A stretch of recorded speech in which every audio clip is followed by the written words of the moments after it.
it's working or not. I missed this.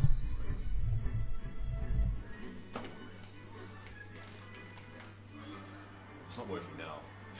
I've got no clue.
What stages do you and Carlos normally take each other to?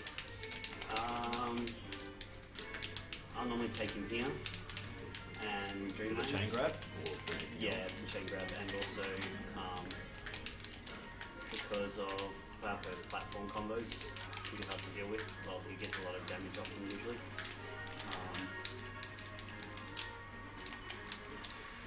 And then he'll usually take me to Yoshi's and Stadium. We usually start on Battlefield. Okay.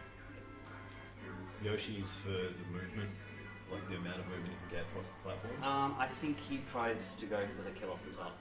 He's hoping for an early KO off the top with Shine. Okay. It doesn't actually happen very often. Yeah, I I mean, was going to say, I've never really seen that happen, even at like the top level. yeah, it's very hard to do. I don't know, like, as a Peach player, I think it's actually a good stage for Peach, but dying early is obviously not a thing. I think that's why Fountain is such a good stage for floating characters, is because it has the small stage but the big blast zones Yep. at the top at least, and so these are faster characters that can't get away from you as easily, which can happen on bigger stages. I don't mind Stadium either, because it's kind of flat and you can chain grab on the too. And there's no third platform at the top. Yeah, if you can. Actually, yeah, I remember you telling me about that.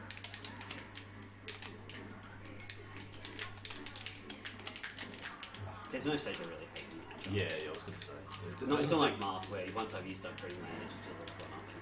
Peach and Falco seems like a matchup, like where it's actually dead even. Like it doesn't really matter where they go or what they do. Yeah, they've both got things for each stage that they can take advantage of.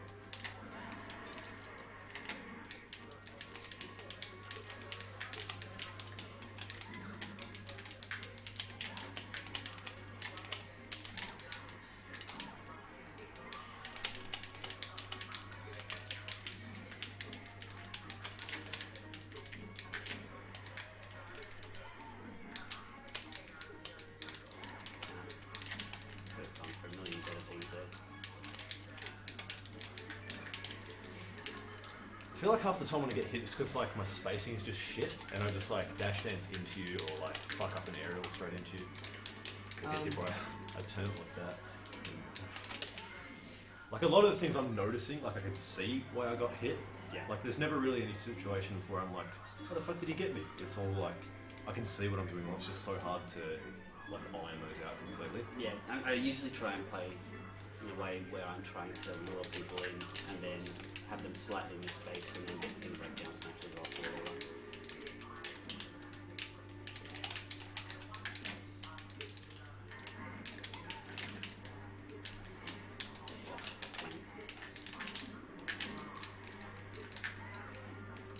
You know why things clank? I found out why they do. It's like when they have a 9% or less percentage gap, Yeah. then they'll clank.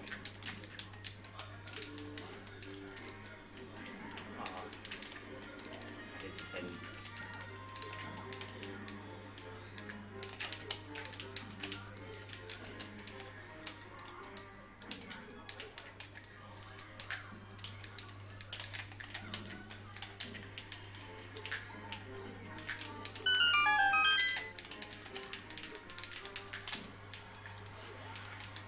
What should you have done there? That was a tough one. I think I probably should have tried to like double jump and then wave land onto the top platform.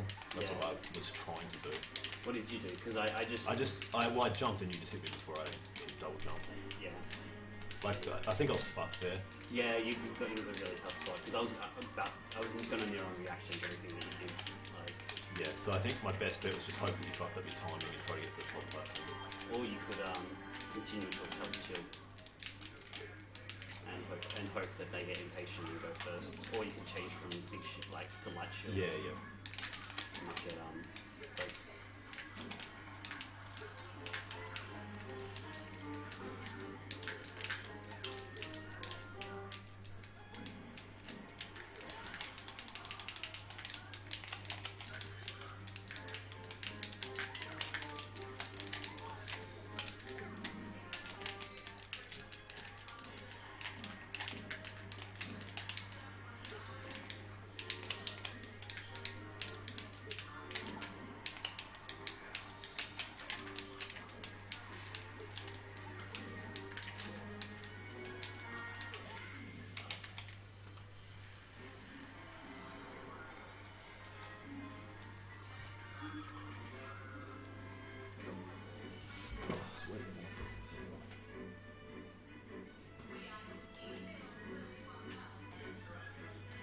When Brad made the layout, he made it bigger, so the camera was bigger, which I like because we can fit more stuff in now. It's not like people crammed up together. Yeah.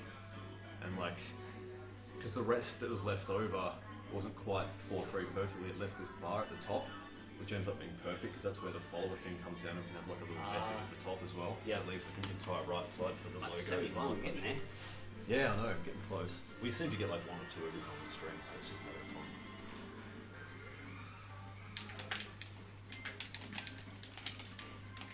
There was when Armada started streaming again recently, one of his someone suggested us a donation goal so that if it reached X amount of dollars, Armada had to play Daisy. Oh, at really? Genesis. But they didn't actually do it because he said I would actually do worse if I had to play Daisy at Genesis. I think Cub T is the first Peach I've ever seen use Daisy. That's Policy instant. is Daisy. Oh, well, he's not really Peach. Though. Yeah. I've always said that if I played Peach, I'd use Daisy. Just because I know every Peach man hates it. Yeah. Someone called it Mexican Peach. Triggered.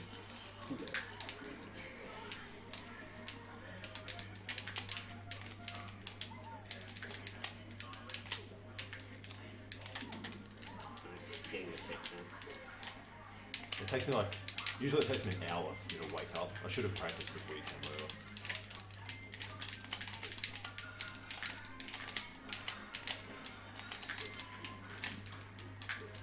When you're in float coming towards me like that, should I, what I'm trying to do is just hang out facing the back of you and try to wave dash up tilt?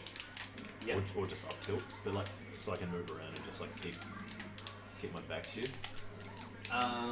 Yeah, that worked just then. You can also just the float only lasts. It seems like it lasts a long time, but actually Only 3 seconds. Isn't it? yeah, 2.5. So you can keep spacing it out until it eventually runs out. And if you're versing a bad Peach player, they might not recognise that they're about to their float's about to end. And when her float ends, she goes into like a weird floating end animation where she can't do anything, can't air dodge, can't attack, can't do that. She's just vulnerable, and you can hit her out of that. Okay. But it's a very small window. But Yeah, well, against you especially, it's because you know exactly when they do. Yeah, so and attack or retreat we'll never before let that happen. Yeah. So, like, it's handy to know, but in this exact matchup, yeah, it's not going to help me. Yeah, the vapor tag. People love it, man. Who is it? It's Matt Cruz, Oh, okay, yeah. I believe. Apologies if it's not, I'm pretty sure it is.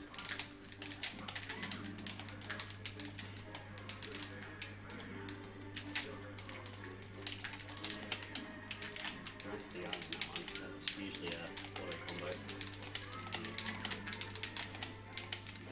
Ah.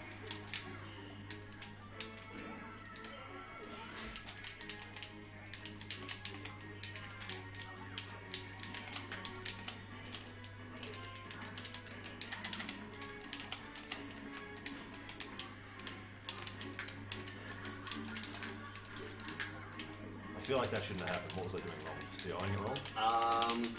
There was one that you could have tipped, and you can DI further away from the dash dagger.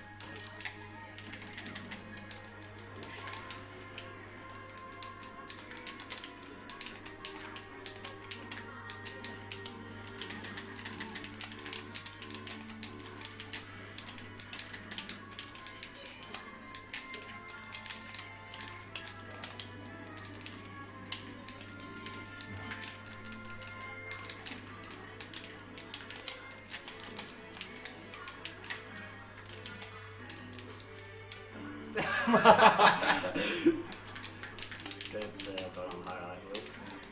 It was an L. Mind if I use that on my high hill? Yeah, go for it. But just know, when I get good, I'm going to be highlighting the shit out of you. Yeah! The revenge highlighter. Oh man, it's going to be so sweet. Everyone who's ever come over here and bodied me, I'm just going to have so many sick combos on them. Oh, yeah.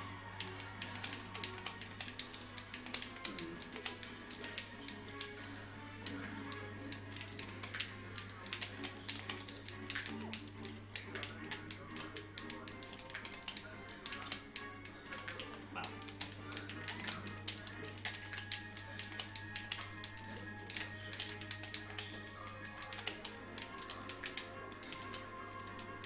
You should have gone in there. Yeah, I know. It would be pretty much what I was waiting for.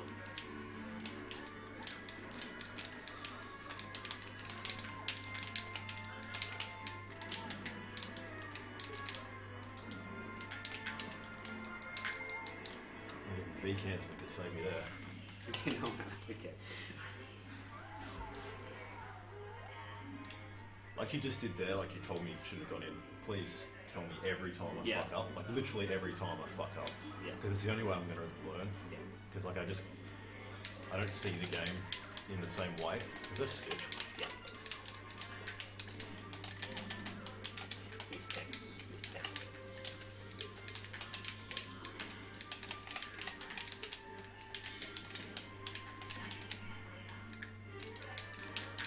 I was hoping that you would roll into this, but you didn't, so that was good.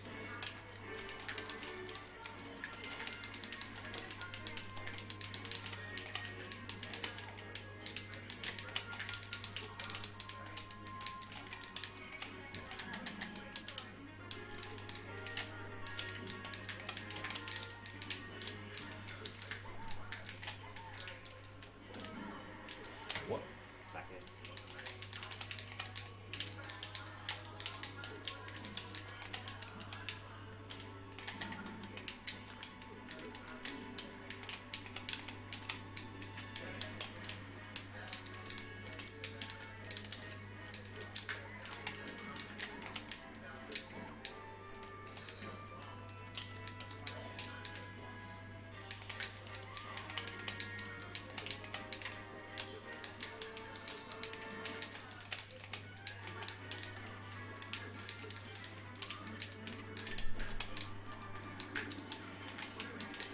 That was good. Oh, so stupid. I was trying to like jump high, but I can short. You could just dash on.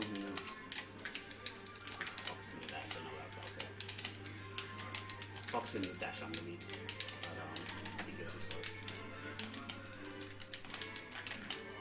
It'd be hell risky.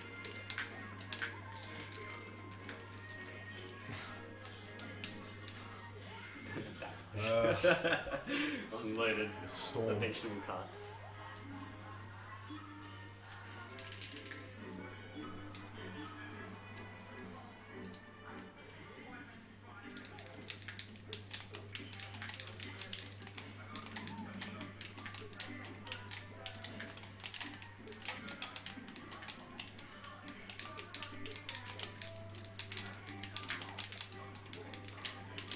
If you can get good at this matchup, all the other matchups are going to seem easy by comparison. Oh god, I fucking hope so. I feel like I play so. You're learning the matchup that most players complain about in terms of I don't have experience against Claire. It's usually Peach because people don't normally complain about characters like Samus or Jigglypuff because there just aren't enough of them. Yeah. But with Peach is kind of like that. There's just enough of them that. And the good ones are always really fucking good. Yeah, well, they usually Peach players tend to have a advantage in the early stages of learning the game because they play a character that has like super rewarding moves with pretty minimal effort, and they usually only play that character as well. Most like same Samus players, Peach players, and Puff players usually play nothing but those characters. Yeah, because they're all so different from other characters. Wow, that was the worst way of playing. I was going to say, yeah.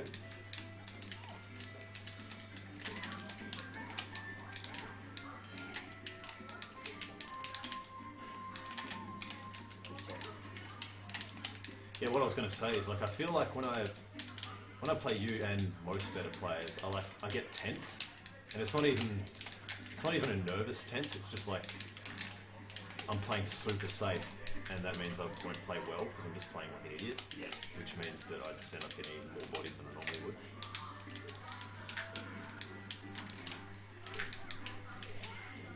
Tried to fast forward past the turnip.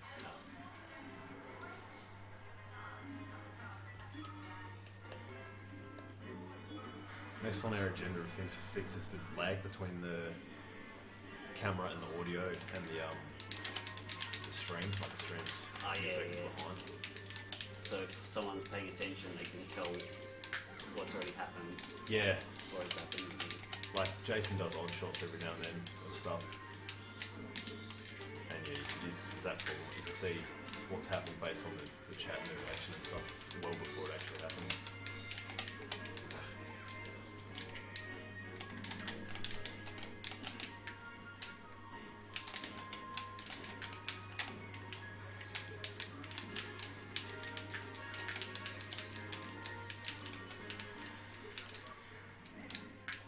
What were you going to do when you got that close to me? Because you did a few ways, you got really close, and then I just... Oh, I was trying to run up Sean.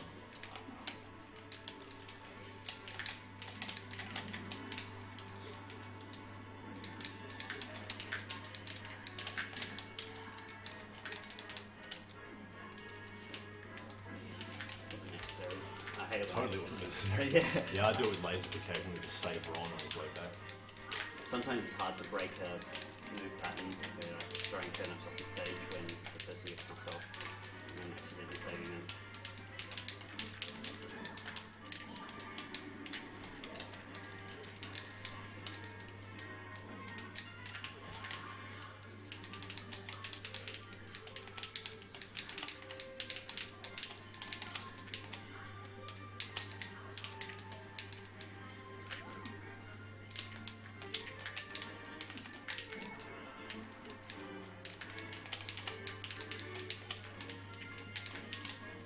Way too early. Yeah, and there's still cancel as well.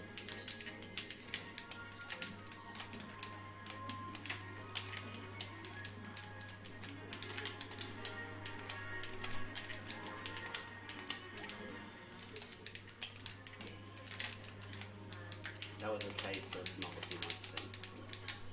And you got the jab.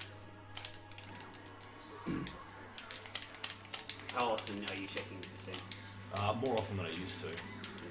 It's just that against Peach, like against Fox, I kind of know what I can get because I play Fox so often because Ryan lives here. Yeah. Against like other characters, especially Peach, I just don't know what I can get off at a lot of percentages. Yeah. But like, it's only recently that I've been really checking it, so I'll start to notice it from now. Oh, there goes Stitch Face.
That was painful, which go. I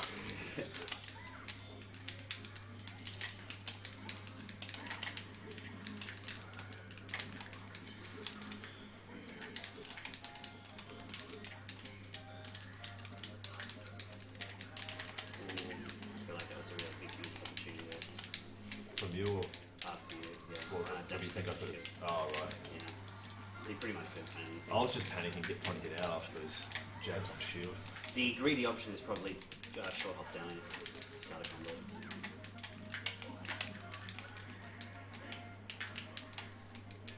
Oh, wow. The weirdest combo ending. I just thought I had my second jump.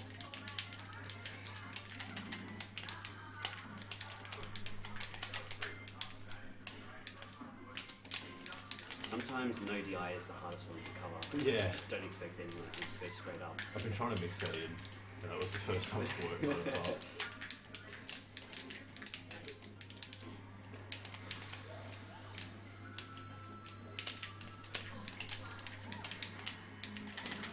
Space. I can tell that you're going to miss space that as soon as you jump, because I could see no possibility of you actually reaching me Yeah, from that angle. I think I went too far. Was that me going too far? You jumped, and then from the way that you jumped and how much air mobility Falco has, there was just no way you could reach me where I was standing. So I just waited until you entered. See, the fact that like you can think of that, like that was within the space of a second. And Yeah, you're already yeah. thinking, oh, he's not gonna hit me from there. That's just more familiarity with the characters and how they work. I guess like what Falco can, where Falco can reach at any given point. Yeah.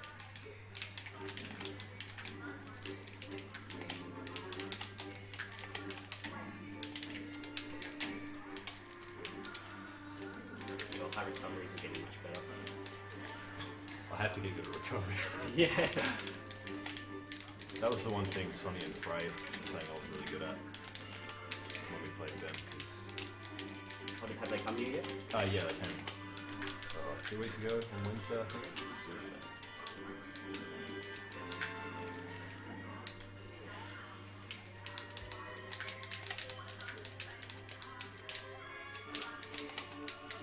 Did you get any games off either of them? I came close against Sonny a couple of times, and always taken a few off Frey. You took off your off-road? Yeah. Not as many as I would have hoped, but it's weird playing with 4 people because you so very rarely get a decent amount of game time, and especially like I feel like I take a long time to warm up, and so swapping between playing and not playing really screws up my momentum. Yeah. So I feel like once Sonny left and it was just me and Frey, I was doing a lot better because I was getting consistent games and my hands weren't getting cold.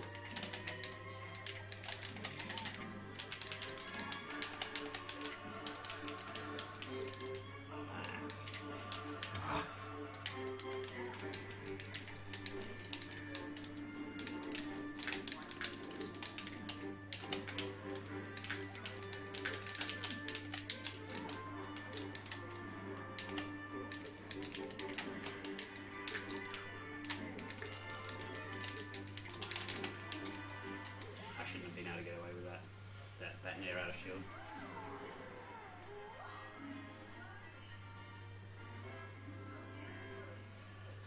Okay. Yeah, we missed. Looked away for 2 seconds. Oh. They're saying that, like when I was talking on Facebook, I was saying that I'm not associated with Smash West. I only put Smash West there. I asked Byron if I could put it there to get extra exposure for Smash West. I have no affiliation, aside from being friends with them.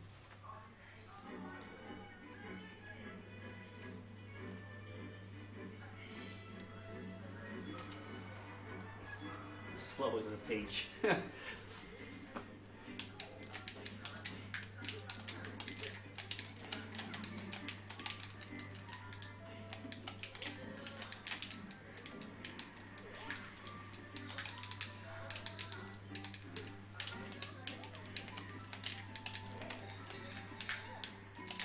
How fast does that LPB come out? 6. Which is faster, just 1 frame faster than a grab, but it has invincibility frames early on in it as well. Okay. I think it's frame 4 is invincible.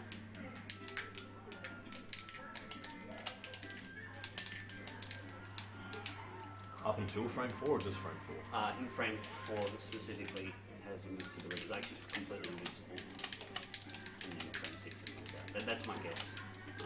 I should know this because I recently redid the frame data for Peach on Peach boards. Thanks to Smashpad, we can actually look that up right now if we wanted to. They probably still have the old information, it's just when they do, they all kind of tend to copy off each other. Okay. Yeah. We had to redo it because it was actually missing information. Is that where he would have got his information from? I would be shocked if it wasn't if he got it from anywhere else. Cool. Because every site that I've seen that has frame data for any character always just copy and pastes off the ones that are already on Smash boards. Okay. Down to like the which words are done in, like the way that it's the grammar and everything like that.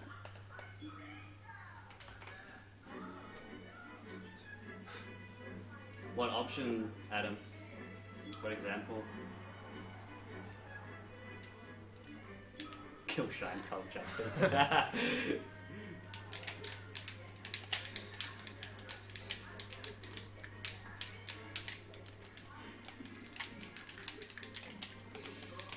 Is that float cancel like always too quick for me to grab?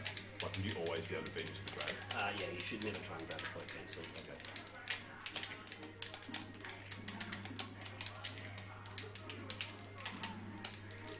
Like there may be times where I may mess it up. Yeah, but Like, in that's- general, I shouldn't go for it. Yeah, it's you're hoping. I'm looking for the, like, if I answer a question or ask a question like that, I'm looking for like the perfect play answer. Like in a perfect world, I would never do that because you would just never fuck it up. Yeah.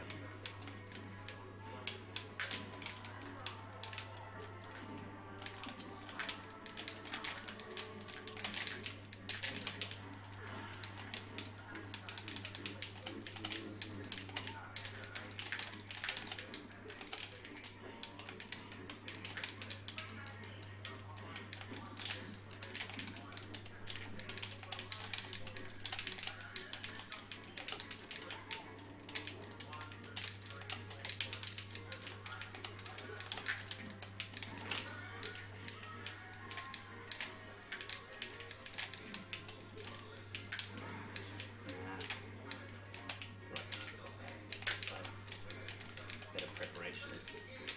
Sometimes a lot of getting what you want off. There's a lot of what happens before.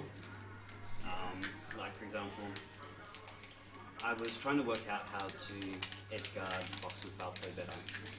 And then I'd be like, how does Amada do this and how does he do that? How does he get there in time? Rah rah rah. And then you go back and watch the videos, and there's just so much like preparation before. Like he's getting into position so much earlier than what I would be. Like he's already hit them away and he's positioned himself instantly. Whereas I'm kind of like running up, thinking about it, dawdling around on the spot. Oh, nah, missed my opportunity. You know what I mean? Yeah.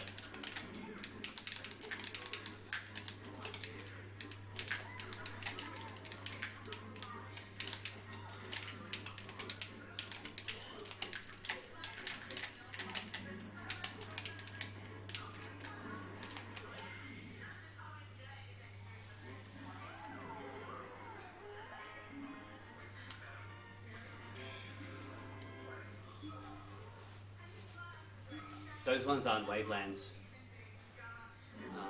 That's the double jump. Cancel the double jump land. Tech chase. It is 1,000 times faster. 1,000%, I guess you do it. 10 times faster. 1,000 times faster. For light speed. Yeah.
Oh, you still got one more stock? Well, that was just... The only way I can take stocks is you thinking I have less. That was dumb. Your stock is camouflaged into fountain trees. It's next level tech right there.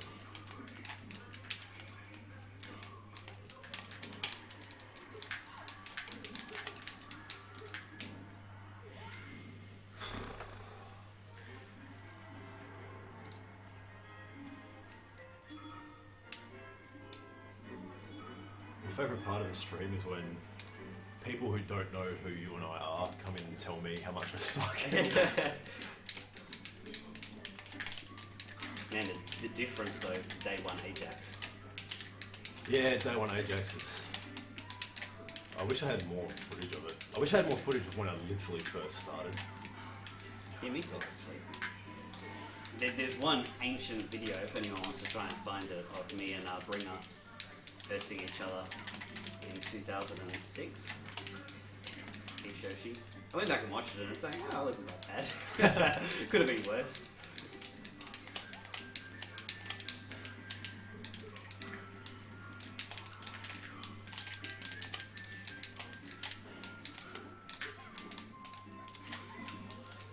I was supposed to be lazy on this side bit.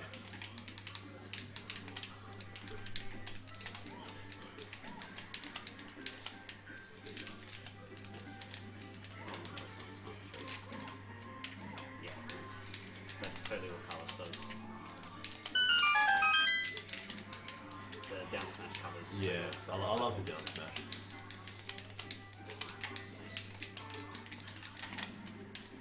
One of my favourite things to catch Ryan with when we play is the jab down smash. Oh man, Yep. Works so often. Just pops them up for long enough that definitely improvement on the text on the down on the up though. Oh, I hate how the platform's slightly further out. Screw me.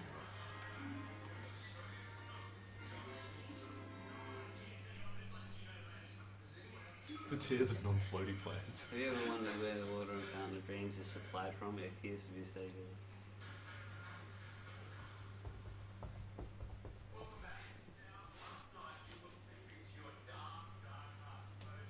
Yeah, I hate fountains so much.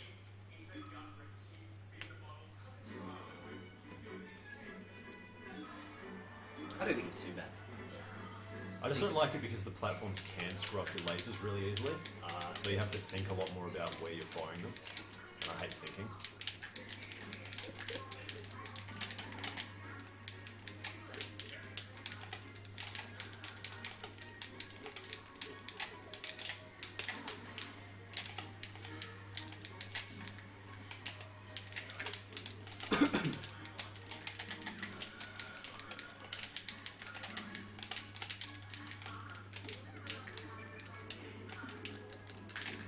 Yeah, I knew you always do that. So Yeah. I'm trying to, Most of the time it I'm trying to works make too. it up, so, yeah.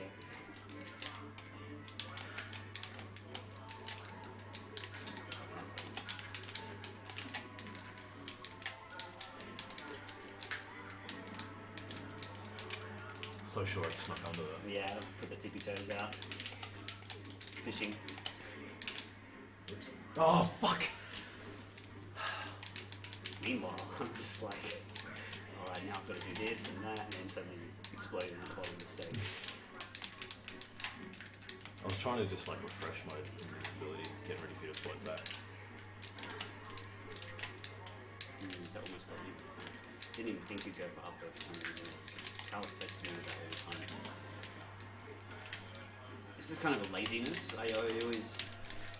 Sometimes it's easy to forget how high Falco can jump. Yeah. And so you feel like you're safe when you're totally not.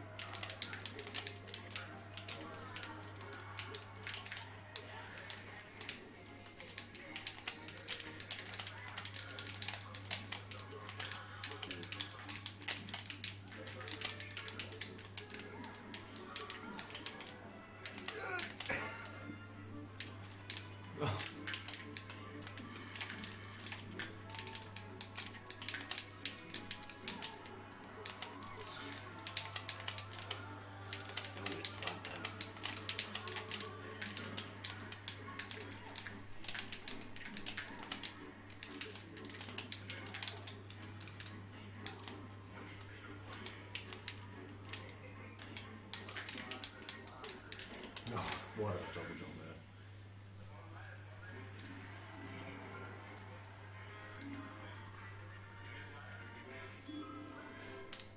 Kirby Lord. I love how there's a wiki for everything. I know, man. Literally everything. And it's so convenient. It's like, man, I really hope there's this really obscure wiki about this very specific game bit of lore, the information I'm looking for. Sure. And there always is. Every single time. Some dedicated person out there for every game. That was a good update. That was a little space back air as well. Back air run away, it's very good. You bait out the grab, and then you might even be able to get like a forward smash or dash stack or something like that. You've upgraded from tech in place to take away now. The slow leveling up. Yeah. Hopefully you can I don't know. Hopefully it's not like can only learn 4 moves. What should we get rid of?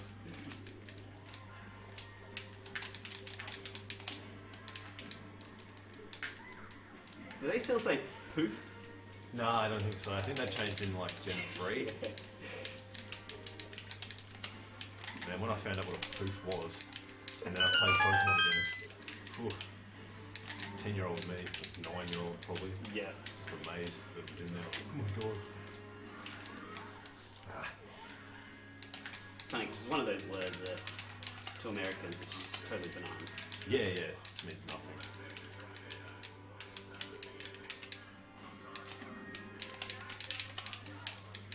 What makes it awkward is that it's actually a move in Dota. Oh really? Yeah, no character has that as a move. Poof.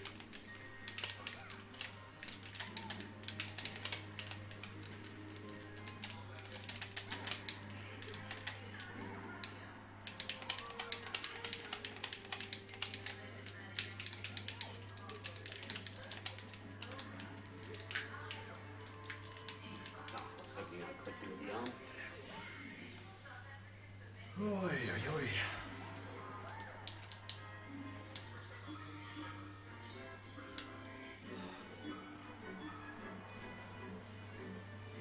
What I need to do is I need to get a different peach around here so I can, like a peach that isn't as good, so I can like get a feel for like comboing peach, because I never seem to get many hits off on you. You should invite Manny Cream. I did invite him, but he couldn't make it on Australia Day. Like he was going to, and then like couldn't drive because he'd been drinking or something.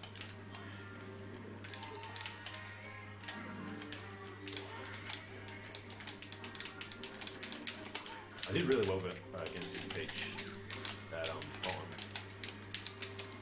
Oh man, watching. I think I've already talked to you about. I already talked to you about this before. But Cream versus Dion, so 7 Dion at Prime. Yeah. Oh my god, what a heartbreaker of a game. He had it in the bag. For Cream? Yeah. He had it in the bag. He Man, had. did you see me versus Dion? No. That was exactly the same. I was up 2 stocks. And I was playing the best melee I've ever played, probably, and then I just choked it away. I was so mad at myself.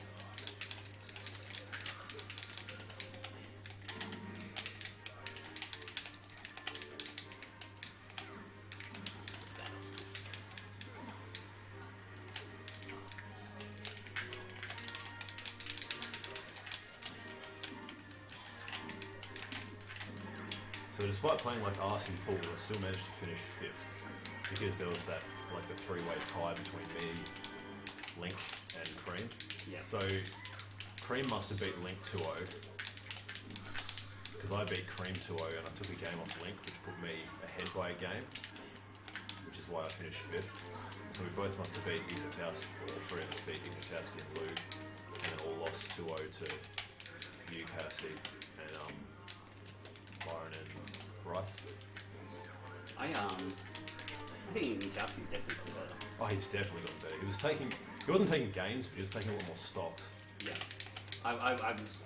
He shine spiked me like twice. Yeah. Not like it was 2 different stocks, but he shine spiked me, and then I was trying to recover, and then he shine spiked me again. I was like, oh, okay.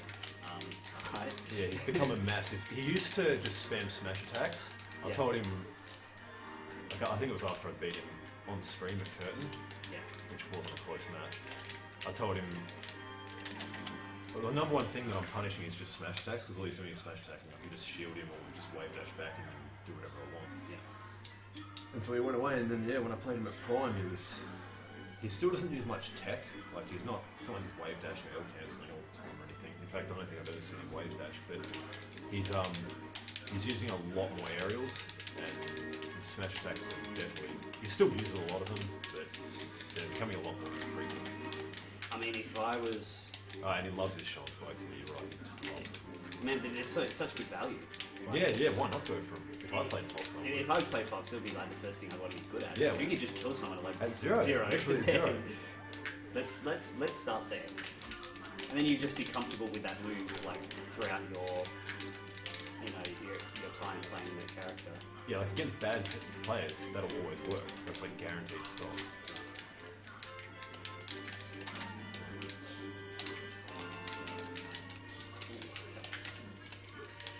I think his problem before was that he hadn't picked a character yet. Like he used Dr. Mario and he used Fox, and then he switched to Boy for some reason. But I think he's finally stuck with Fox now. Yeah, he's just having fun. That's to start with.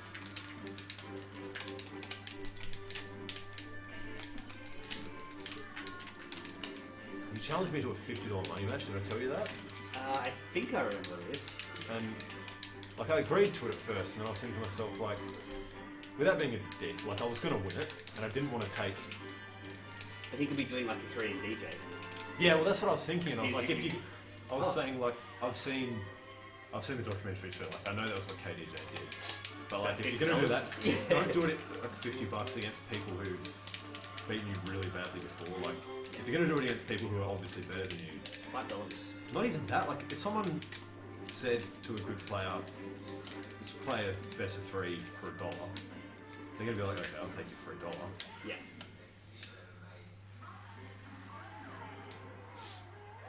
Yeah. Oh, Callum's in here as well. Yeah, Callum's getting really good. I played him a bit yesterday, and it's like compared to the first time that I versed Callum, I think it was the band qualifier. I think it was the first time he'd come out of his troll. It came out from under the bridge. Oh, yeah. Basically. Yeah. He's much better now. He's very good at catching turnips. Yeah, he is. He did that about 1,000 times against Yoshi PKZ in the amateur bracket final. Yeah. He didn't get a huge amount off it. Yeah, I was telling him that he needed to, like, he was really good at it, but he just had to choose better times. Yeah, like you don't need to do it every time. Yeah. I don't know when you do it, because I have no idea. Yeah, that's something for him to work out, I guess. I don't really know much either, because most people just don't do it to me, so I can't really offer much advice on that. I know that Overtry Force, a Sheik player from Spain, is very, very good at it. So if you wanted to work out how he can expand that tech, you should probably watch that player.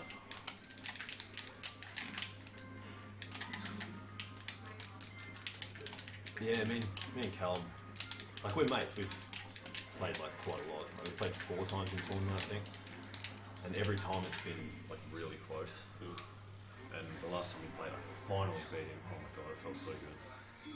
Finally to beat him.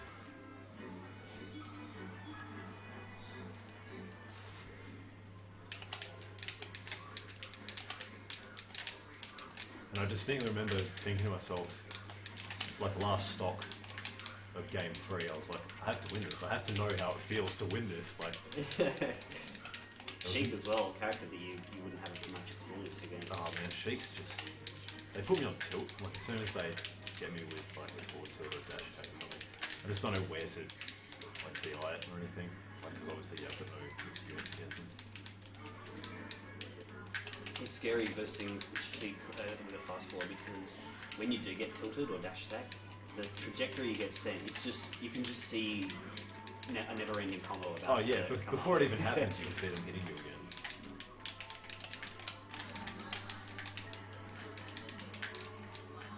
I can enter the Smash 4 amateur bracket. Oh, really? I'm just under, yeah, How well do you normally do at Smash 4?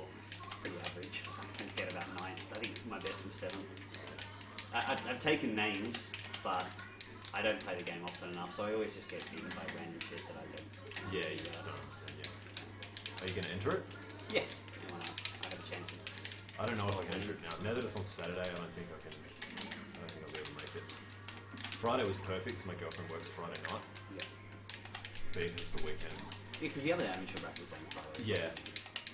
Like if I was to tell her, oh, I'm going to go play this tournament for a game that I don't even play instead of hang out with you, sorry. Yeah, That would have well. fair enough. Oh, so I was stupid. waiting. You can tell I just stopped moving. Yeah, and I knew it happened too. I don't know why I went like straight into it.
Try and resume the play-by-play commentary. Yeah, yeah.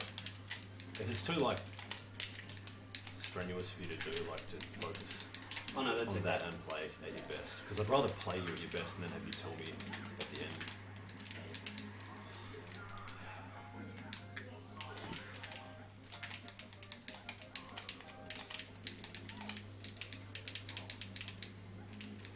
That was a case of waiting me out. That was good. Because I was running out of flow and then I couldn't, you were too far away to catch up to, so yeah, I just had to drop.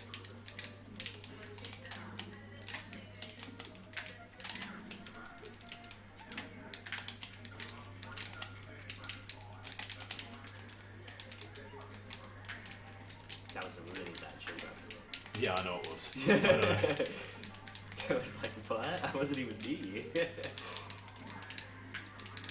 That's your instinctive reflexes taking over.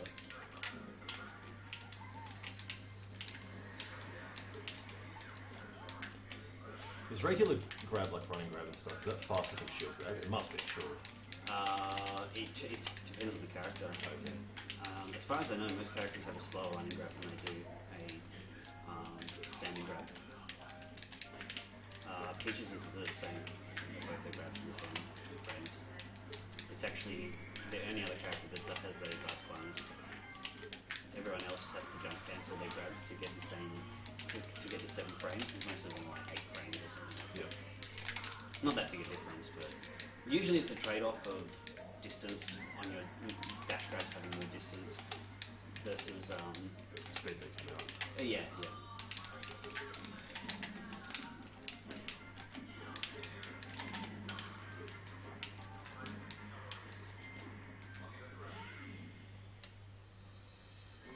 Hey, Byron's Nice. Lot's wife. what's one? When you get so salty, you turn into a pillar of salt. Oh.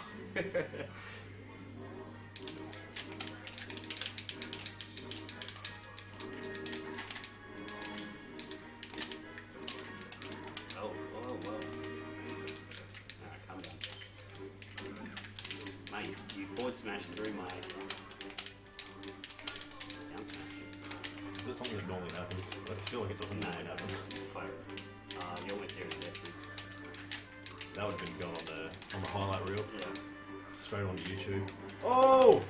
I'm still putting it on there. Fuck it. It's just going to be called the best stock Ajax has ever played against Quetz. I won't include the inevitable reverse full stop that's going to happen.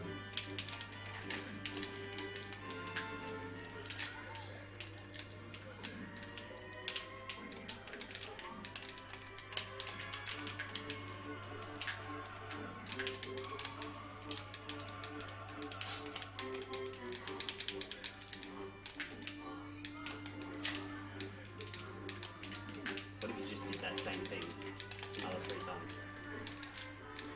And then you Yeah, force the something. odds of that happening, I think if that happens, I'll go buy a lawyer ticket, because I still don't think I've taken a game off you, which is my bane. I think about it every day. Don't worry, you're not the only one.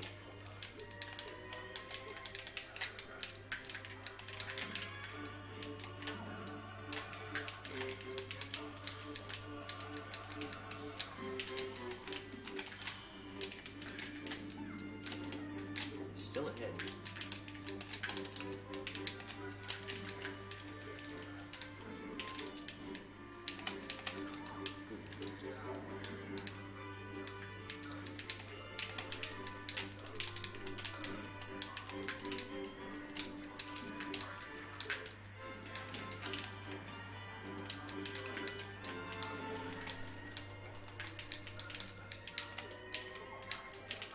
How to close out the stuff.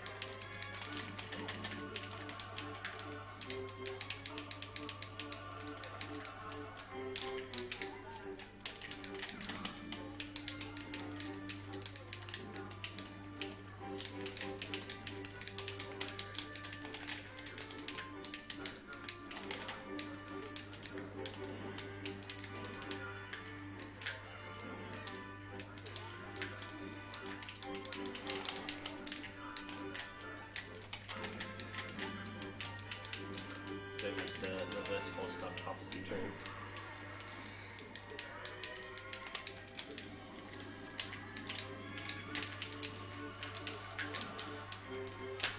What do you do, eh?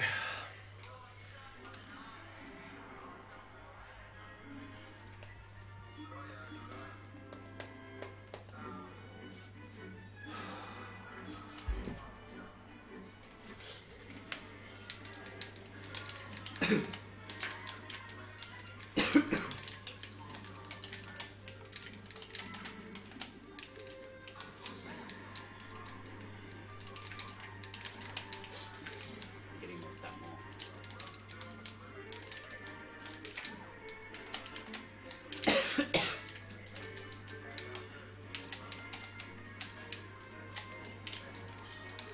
Roll away.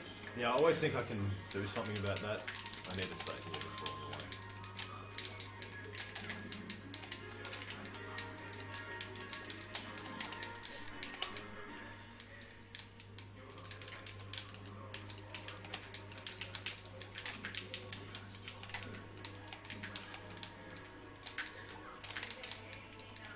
Need 9 at this time. Getting there slowly. Learning not to run into really obvious stupid shit The giant vegetable that's right in front of you. that I literally just saw you throw right in front of me.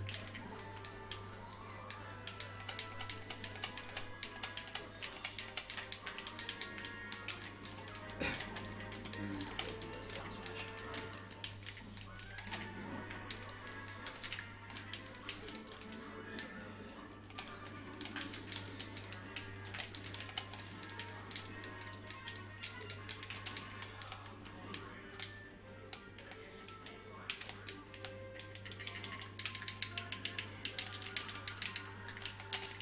I hate chain grabs so much. Oh god. The frustration.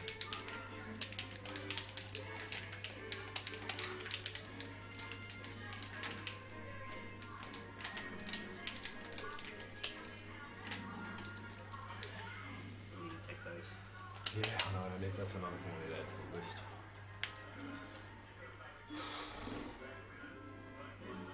I'm having good moments. It's just I can't string them together Yeah. in games. There's glimmers. Yeah, it's like a glimmer every game. Back to the old missing text on the up throw down smash. Yeah.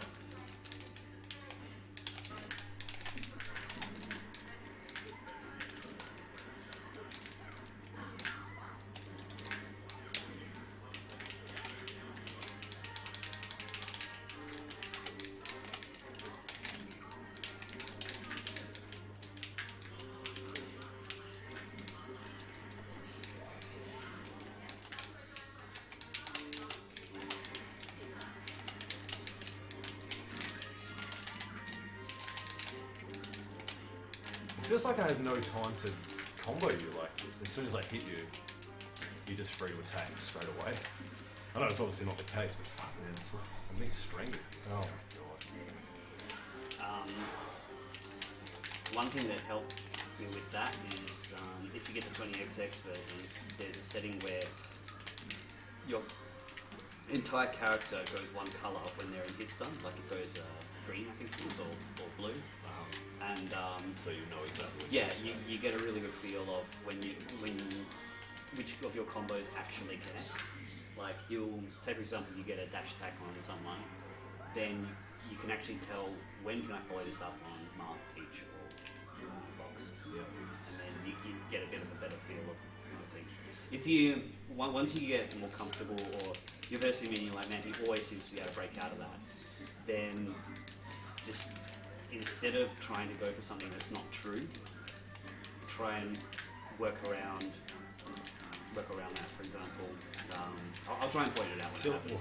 well, right then, like, how did you nair me out after that up B? I thought that up B had way more hit stuff. I guess you are pretty low percentage.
Sometimes you let yourself stay in a bad position for too long. I just don't know what bad positions are. I'm still trying to work out when I'm in a shit position and when I'm like when I should be attacking, when I should be defending, when I should be just running away. I still just don't know.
You can take your time with that one.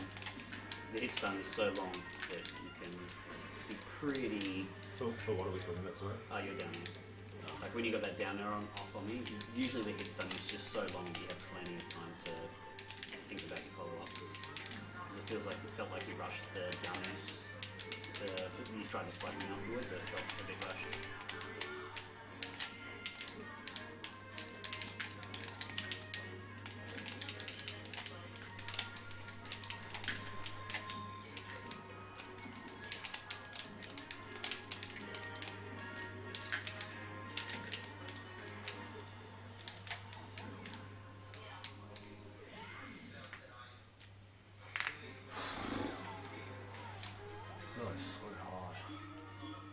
Yeah, it is. And this is just like, this is going to be like a 3-hour block of me just getting destroyed.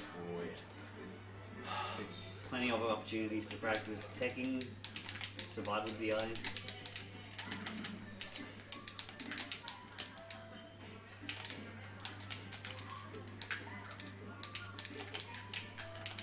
The conventional way of getting I'm trying to like get out of the habit of doing the get up down air that I always do.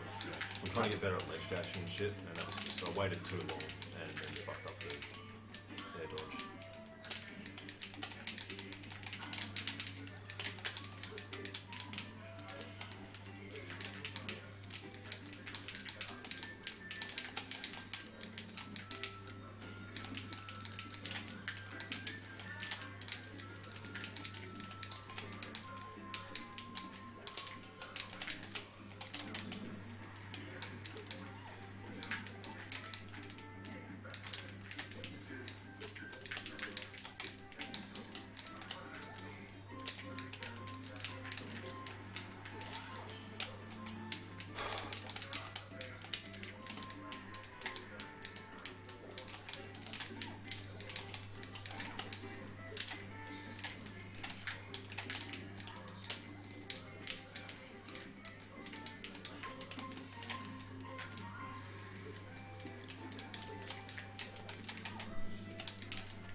when you get down smash,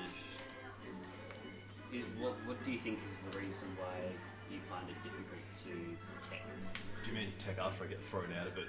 Like it usually goes dum dum and then you land on the ground. Like I'll show you.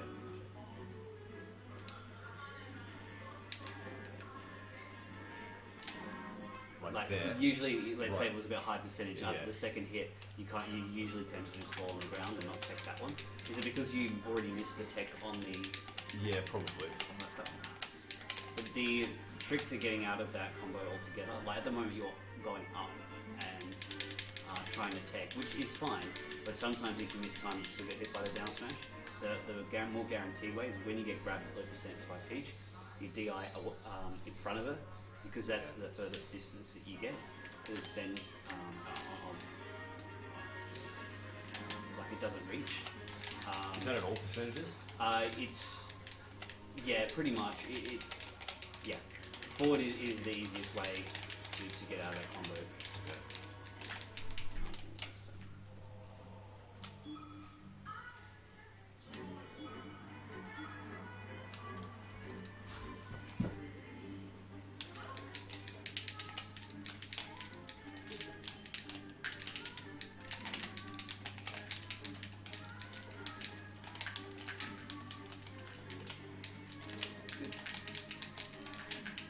Too many times in the past when you're just letting me dash attack your shield and you're doing nothing afterwards. Go shield right that time.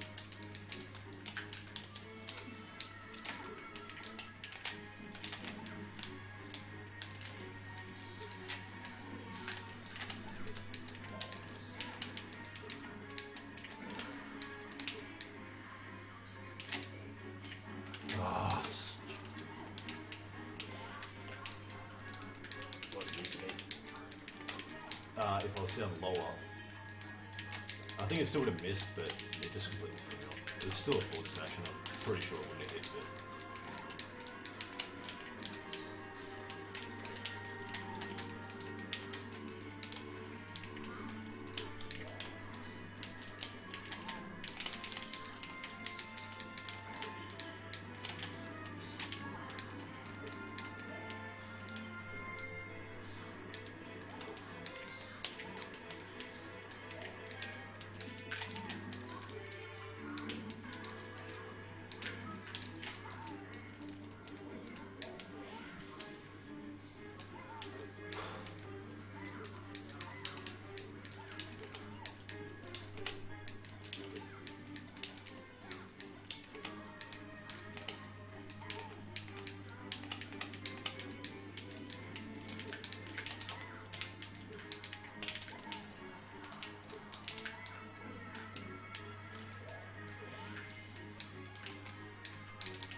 Jab into net.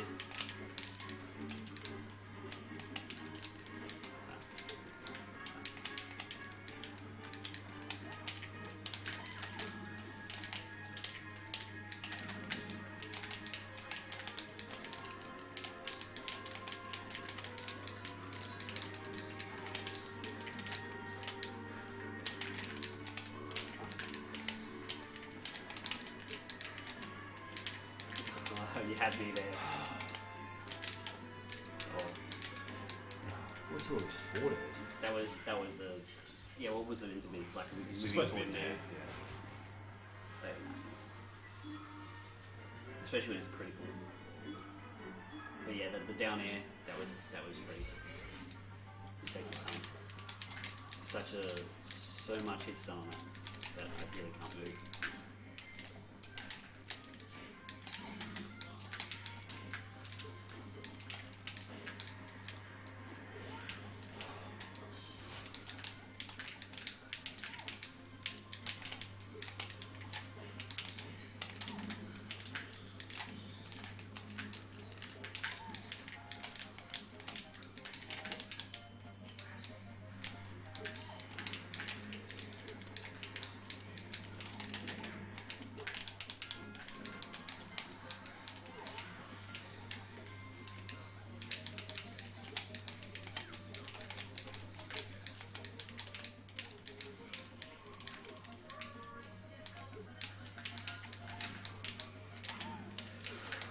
You almost got severely punished for that slow turnaround animation.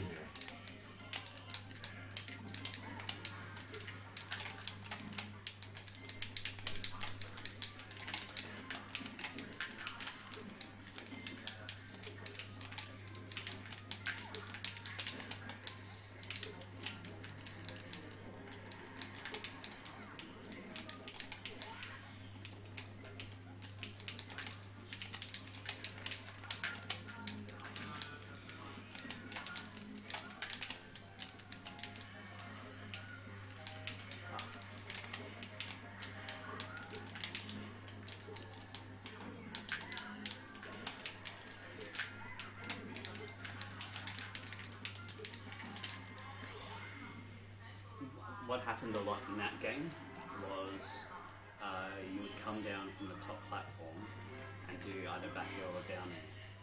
I don't know when to ever do that. Like, it feels like... I know it's like a good strategy for Falco, but Yeah. like, I don't know when to ever do that, because it feels like I never did it. It's like you're never in this... Like, how do I get you in the area where that's even I think, plausible?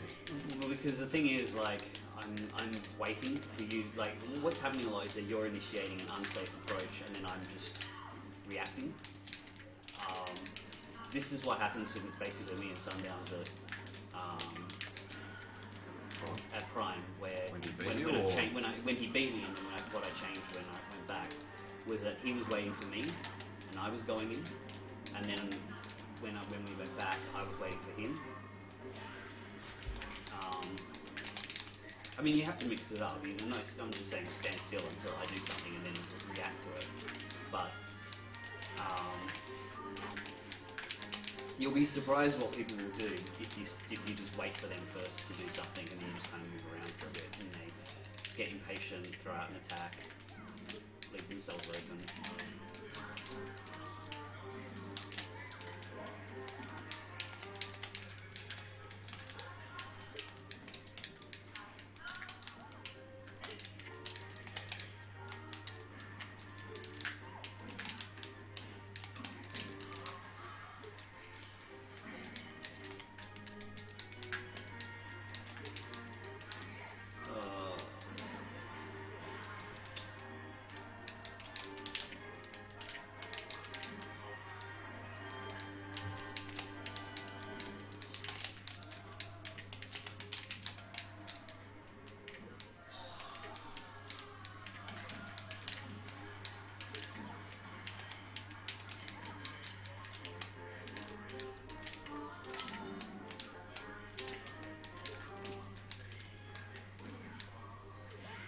I noticed that you haven't killed me with down tilt yet.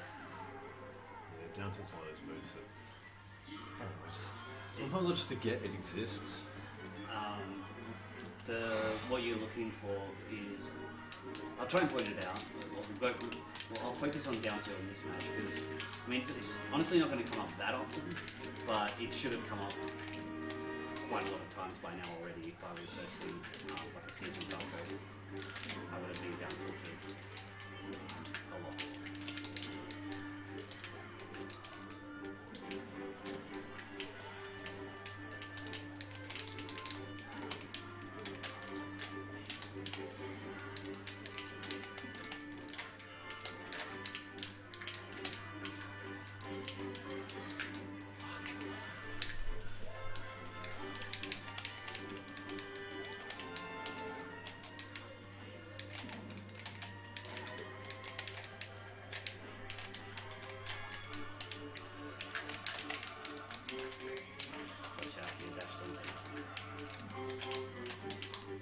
I'm only dash dancing and shit because I'm trying to get my hands on it at the moment. It's a Quetz combo video. I'm just trying to get some movement happening.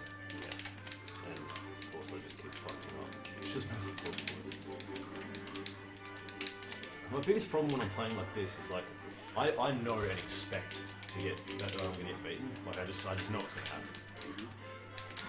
But like, it gets to my head, like just being beaten. And not only just being beaten, but like I don't feel like I know I'm learning like proper DI and all that kind of shit, but I don't feel like I'm getting anything out of it. It just starts to frustrate me that I don't get move as much. Like I'm just being smothered. So like my biggest problem here is just trying to like stay positive and keep trying to learn from getting destroyed. When I versed S2J, that was happening to me. It was like, yeah, it was almost like trying to prevent the combo video. Yeah, that's what I feel like I'm doing. Like I'm not. It doesn't feel like I'm trying to play my game. It feels like I'm just trying to stop you from playing yours. Yeah.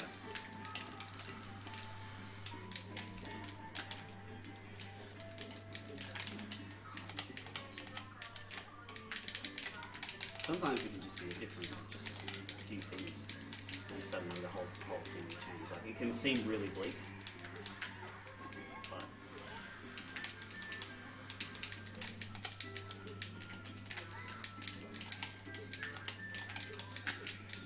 there's just a few openings here and there. But when you give things to me, then I can take it all the way to the finishing stop, and then once you recognise or clean up on that opening that you're letting yourself to, that's just one less opportunity for me, like going forward. Yeah, like I don't know when I should stay back and when I should attack. Like that's a big problem I have. Like because I feel like even if I stay back and laser, you're just gonna like come at me with float or something, or just power shield my lasers, and that's useless. And if I come up close to you, just grab me or do something. I know I have like a really good close-up move. Like I've got no excuses as Falco. I'm not trying to make excuses. I don't know what to do. Yeah. Well, what we'll do after this game is just one thing at a time. Just something that I do. We'll isolate it and then come up with an answer. And then we'll go back into playing games again and see if we can implement it. Yeah, don't expect me to get it straight away. Yeah. Away.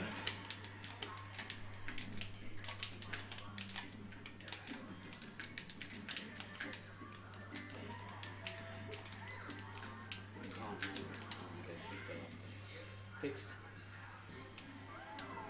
Right, so what's one thing that you feel like it keeps happening and you're like, I don't know what to do? It's very specific. Okay, so if you're in the center of the stage and I'm in the corner, so like, I'm over here, and you're floating. Yeah, like this. Like, what on earth do I do here? Do I go up here and try to just get away, or should I just turn around and up tilt, or should I come up here and like try to wall out with backhands or something? All right. Like every option I've tried, it just seems like you have the answer to it. Like you know I'm going to do it. Okay, so what I'll do is I'll come in. I'll just do the standard forward air. I can get the stocks off because the stocks will be lost in the process.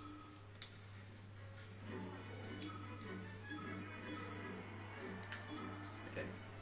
So what I'll do is I'll come at you with the forward air and try and space it like that, and then you can decide what you want to do and just see what works best. Ready? Okay, yeah. So what are you going to try first? I'm going to try hopping up onto the platform and then just escaping into the center of it. Alright, okay, ready? But then, like, yeah, I find myself just in the same situation. Like, where should I go to after that? What should I... You could just stay here. So I should... I feel like I need, like, a game plan that I can revert to when shit's not going my way. So should I be, like... Do you think I should be trying to stay on the platforms, or should I try to get into the center here? What you may want to do is, instead of dropping down and landing, I mean, it's hard for me to give proper advice because I don't play the character, so I might be just someone, Falco player in the, elsewhere would be creepy about some of the advice. But if I was doing it, I would think of something that would be really safe, that it's super unlikely to be punished. So in Peach's case, she tries to go for this, because it's hard, like your lasers can't reach me, it's such a big arc of protection, I have control over whether I want to go in and out, that's my safe option when I'm, if I can get into that position. For you, over here against Peach, she can't directly reach you with an attack, except for Parasol, but that doesn't do much damage. But you might be able to do like back airs onto this one, because if by going all the way into me, you're committed. Whereas this one's kind of like you're trying to bait something out, see what they're doing, not really going in. And then when you see that they might overextend, then you can drop down and go deep with something. Back to this situation, right?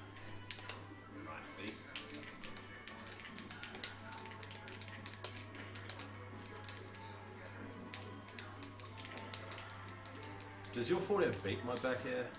I guess it's just whoever, the way that the hitboxes are spacing each other out. They can beat each other. Yours is faster. So you can beat it if I haven't started it yet, but if it's already too far into the animation, then you might get hit. But they could trade. I don't know.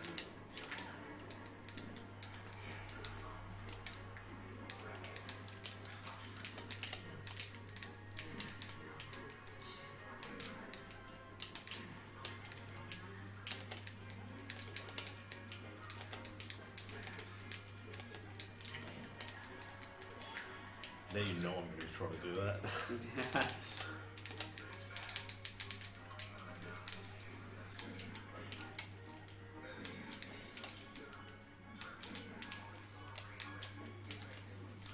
Okay, in this situation, you should roll Just roll behind me. Yeah. I mean, they might get to a stage where I would start reading that and dash stacking the other way, but that's probably better than being stuck at the edge and shield and just getting grabbed or down smash.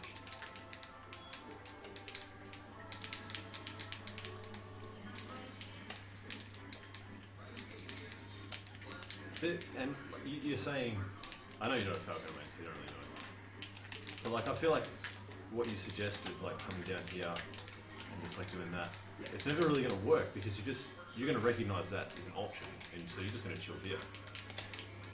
So like, unless you're like, okay, I'm hellboard, I'm going to try to come up and get it. Yeah, I see. It's interesting because what you've already done is come up with a counterplay for a strategy that like, you've thought of a strategy and then you've immediately come up with my counterplay for it. But until the player can prove that they can work out how to deal with it, and as long as you're keeping it very neat, then how neat you can keep your neutral. You just leave it as very few opportunities for them to get in. You'll find yourself being opened up less. If you start dropping down and doing something that's very ballsy, then that's when you get opened up a lot.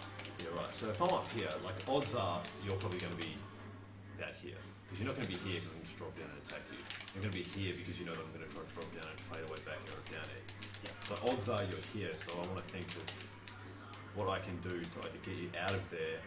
One thing that I see Falco players do is that they drop down and then jump back up again. So they do nothing. They Right, do so nothing. just Yeah, jump because down. if you're always dropping down doing an attack, then I'll be like, oh, run up shield, you know, I'll wait for a dash attack kind of thing. Yeah. But if you drop down and then do nothing, then I'm like, oh, I didn't do it. And then sometimes So I might be able to you bait just get them. really interesting reactions out of people from doing nothing. Like the classic run up wave dash back, like that's the wave dash 101 when wave dashing was first discovered. It was like the first thing people thought of, wave dash back, run up wave dash back, and you do it to people, and then just the interesting reactions you get from people about, like, some people try and grab nothing, some people just do an attack and leave themselves open, some people try and attack back, but you outspace them with the wave dash. Attacking. Yeah, you do have to mix up.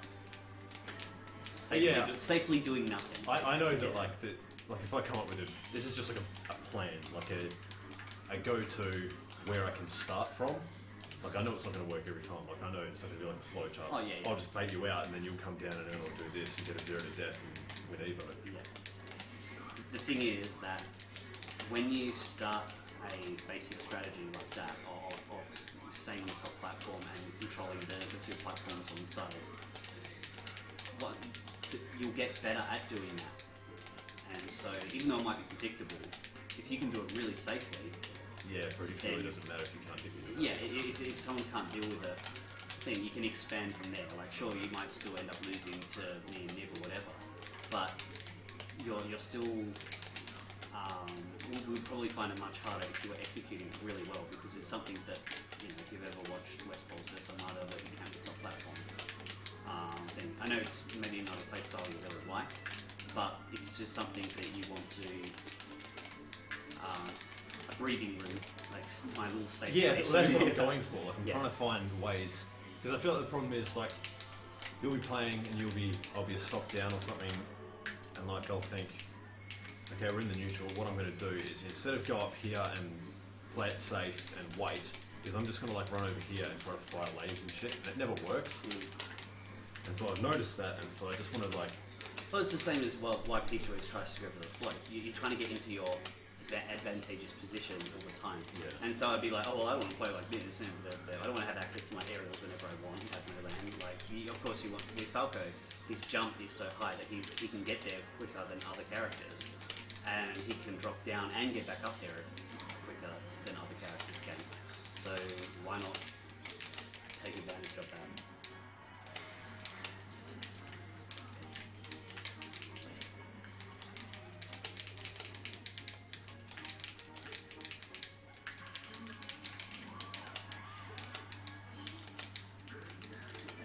Play for good.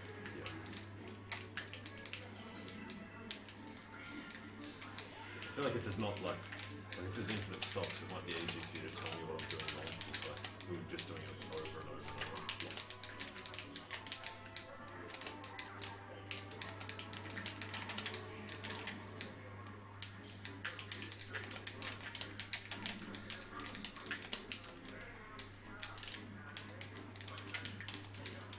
You'll probably find that when you do stuff like what you were doing before, when you do actually decide to go in, it probably has more of a success rate, even though you're doing the exact same thing, because people haven't been conditioned to expecting it like the same way anymore. Yeah. Like I watch Armada play, and he just floats up to people with forward air. I'm like, oh my god, how are these pros still getting hit by that forward air? And it's because there's just so much else going on that they think he's going to be doing something else. They've been conditioned to some other play style that he's been using against them. Yeah, I've never really thought about that. Like, once you stop doing something, people stop remembering it. Yeah. I mean, it could be even to the point of something as stupid as just forward smashing people. Like, they're so expecting something else or a different play style that when you choose the right moment, it's like, oh, wow, I didn't expect that. I think that's why like noob strategies work, like walking around with F smash as Marth and Yeah. like side being all the time with Fox and Falco, because people they're not used to playing around that. Yeah. Like even right now, you can tell you're disrupting my any flow that I'm getting because you're icing me basically. I think someone who said that icing. Icing. That's actually a really good term. I like. Like you've iced me. You put me on ice, and I'm not feeling the heat anymore. I'm not getting any momentum, and so you start to frustrate people, and then they start doing things uncharacteristically.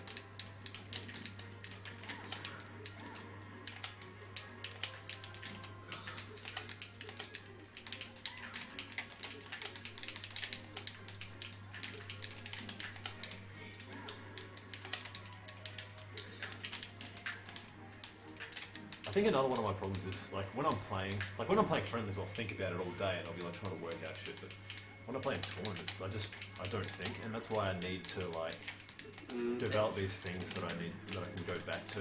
Yeah, definitely. The people who do well in tournament have good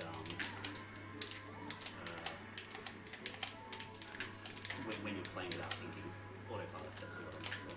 Good autopilot translates into good tournament play. Yeah.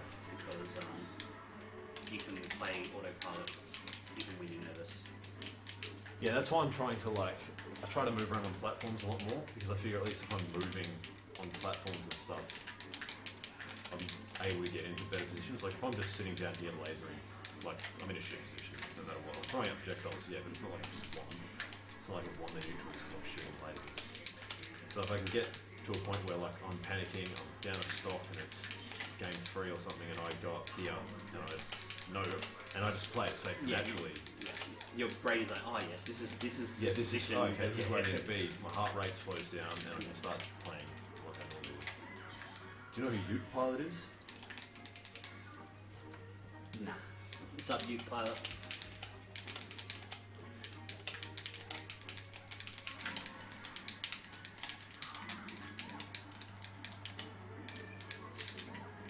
Nice. I was forward air when you gave it out.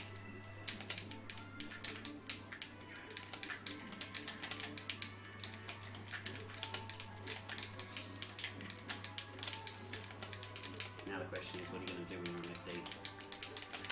Yeah, FD's. I think FD is just a bad stage for Falco, unless it's again. Even against Fox, it's like, I reckon it's dead 50-50, because Falco has his shine to set up combos and Fox has his grab. Yeah. I think it's dead 50-50, and it's just down to the player, really. But yeah, Peach, I think Peach, like at equal level, I think a Peach will win that because of the chain grab. Yeah, the punish is just... The punish is too huge. Like off one grab, she can kill you. Like off one shine, Falco might be able to get 60-70%, and then he has to pro kill. So on that alone, I think FD is always going to be a negative stage for me against you, or against any Peach. That said, I know there's still going to be strategies and stuff that can work out. Definitely. Appropriate use of lasers and stuff. I need to get better at like turning around when I want to and wave dashing back and instantly up tilting and stuff, because I feel like that's a major thing in the Peach Falcon matchup on FD.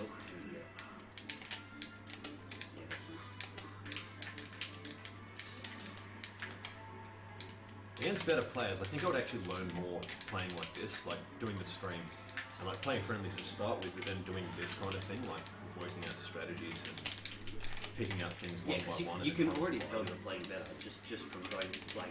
Just from being up here, I feel like I'm playing better because I know that you're not going to be able to get me. And like, I might still okay, you get destroyed, but that's going to happen no matter what. I still feel like sometimes your reaction to survival DI is slow. Yeah, it is. Even against Ryan, like players that are, no offense, like not as good, like I still fuck up DI a lot. It's just something I don't think about as much. I've gotten better at it, but yeah, I'm still far from where I need to be. Because that Falco can leverage his force speed into his survival DI to such an extreme that I'll nair you at like 120% and you'll go nowhere if you're ready. Oh really? Yeah. Like I'll go Falco and show you because it's when you see it, like you've probably seen it before, but unless it's like kind of pointed out, and you'll be like, oh yeah, I see what you mean now. He's Dave played melee at 1 too. Dave. Oh, Dave, yeah. Guy from, no, he said he was from the country, he didn't really say where specifically. But What was his tag? Was it I Hip-hop? didn't think he got to enter. He was there on day 2. Oh, okay. Yeah. The thing. Oh, anyway, just beat me up and I'll show you. What, just like combo you or get you up by percentage? Or? Yeah. Alright. Yeah, just go for like an up tilt back air or something like that.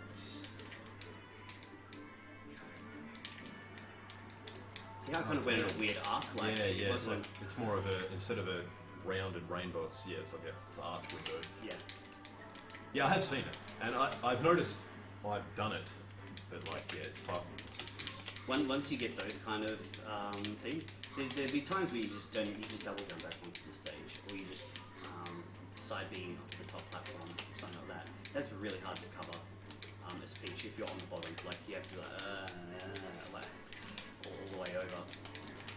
And usually you're trying to cover different options at the same time, because you still have the option of being like over here, and then fade back to here. Do you know what I mean? Like, it was just, how am I meant to cover that if I'm thinking that you're going to go from the top platform? I have to jump over here, and then suddenly you're all the way over here. Yeah.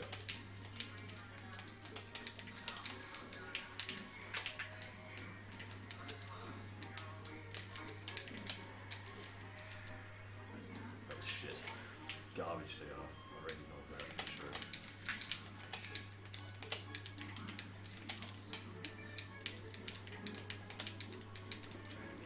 See if I can get some of the DI.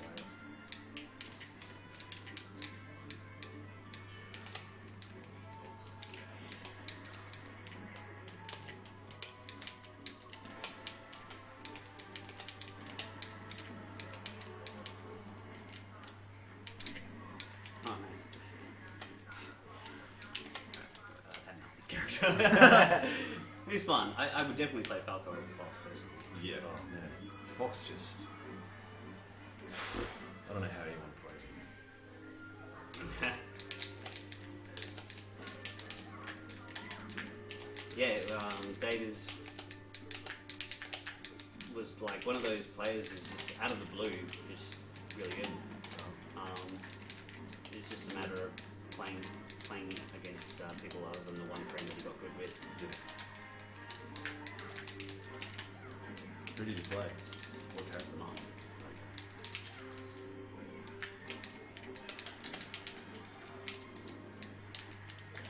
But we'll probably see him at future events. Prime's probably. I don't think it's worth going to a weekly. Yeah. Someone said that bi-weekly was actually twice a week and not a fortnight. Nah, that's not true. I didn't bother to check. I was like, oh, okay, whatever.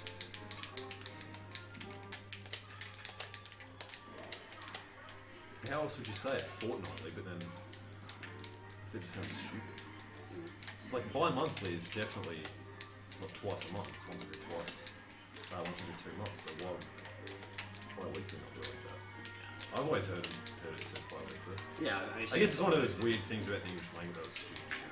But one of those weird things about the English language where it could go either way. Yeah. Do you want to go back to full stop now? Do you have a strategy or do you want to keep We played this a little bit. It's nice to just be able to play and not worry about getting full stop. You get the illusion that oh wow, I'm about to beat Quetz. Yeah, I'm on 0%, he's on 124. I'll have to add Dave on Facebook, if he's ever in town again. Do you know what part of the country? Oh yeah, what part of the country, Dave?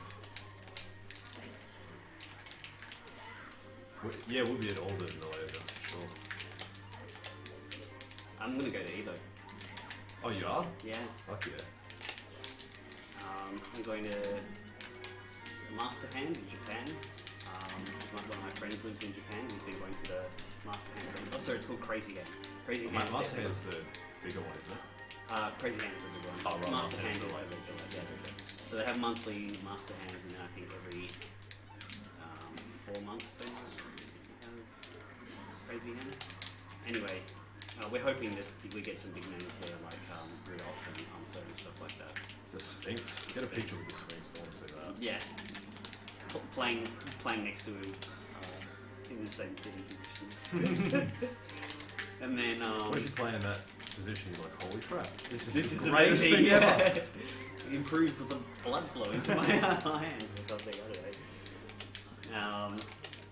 And then straight after we would get back, because I'll be going with Bryce, and obviously it's Kevin's brother, and straight into BAM after that, because they run back to back basically. Yep. And then so I'll probably be coming from Japan to Melbourne. Okay. And then not long Kind of after like a melee nomad. Yeah. Then not long after that will be Evo in July. When's BAM with mate? Yeah.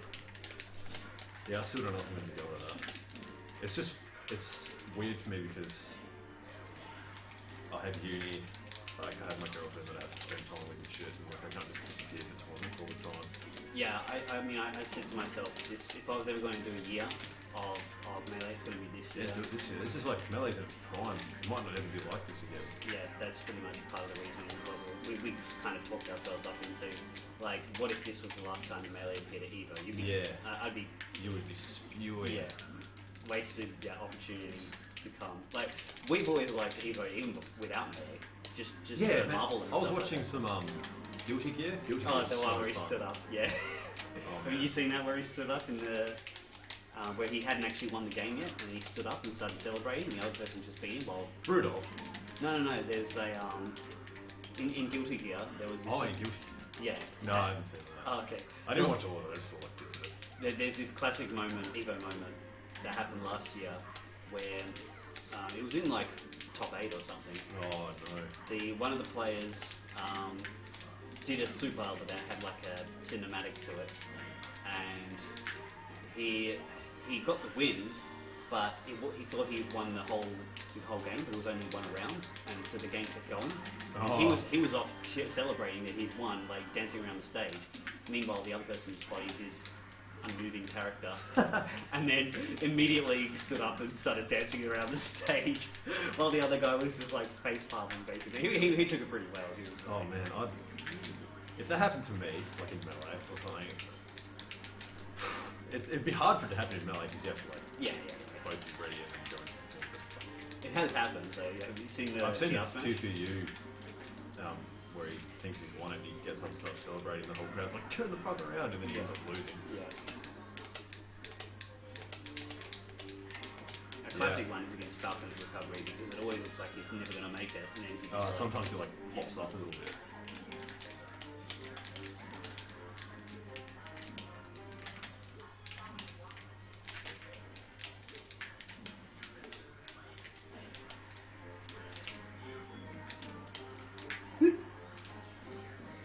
just in case.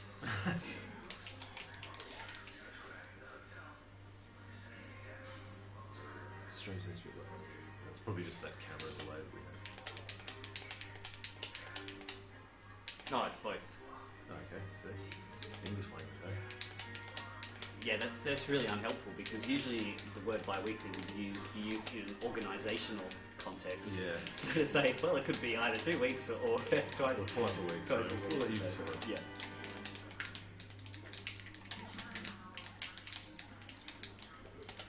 Do you know how to shield TI down smash? I'll show you. So when you shield this next attack, move your shield like down to the right, and you'll see. Okay. See how you get pushed away from me. So I have done that accidentally and wondered how I did it. now do the same thing, but move into me. This is what you don't want to be doing. Right. I've had it where I've broken Harry's shield before because he As jigs. because he shield DI'd into me and he shield all the hits and cracked it.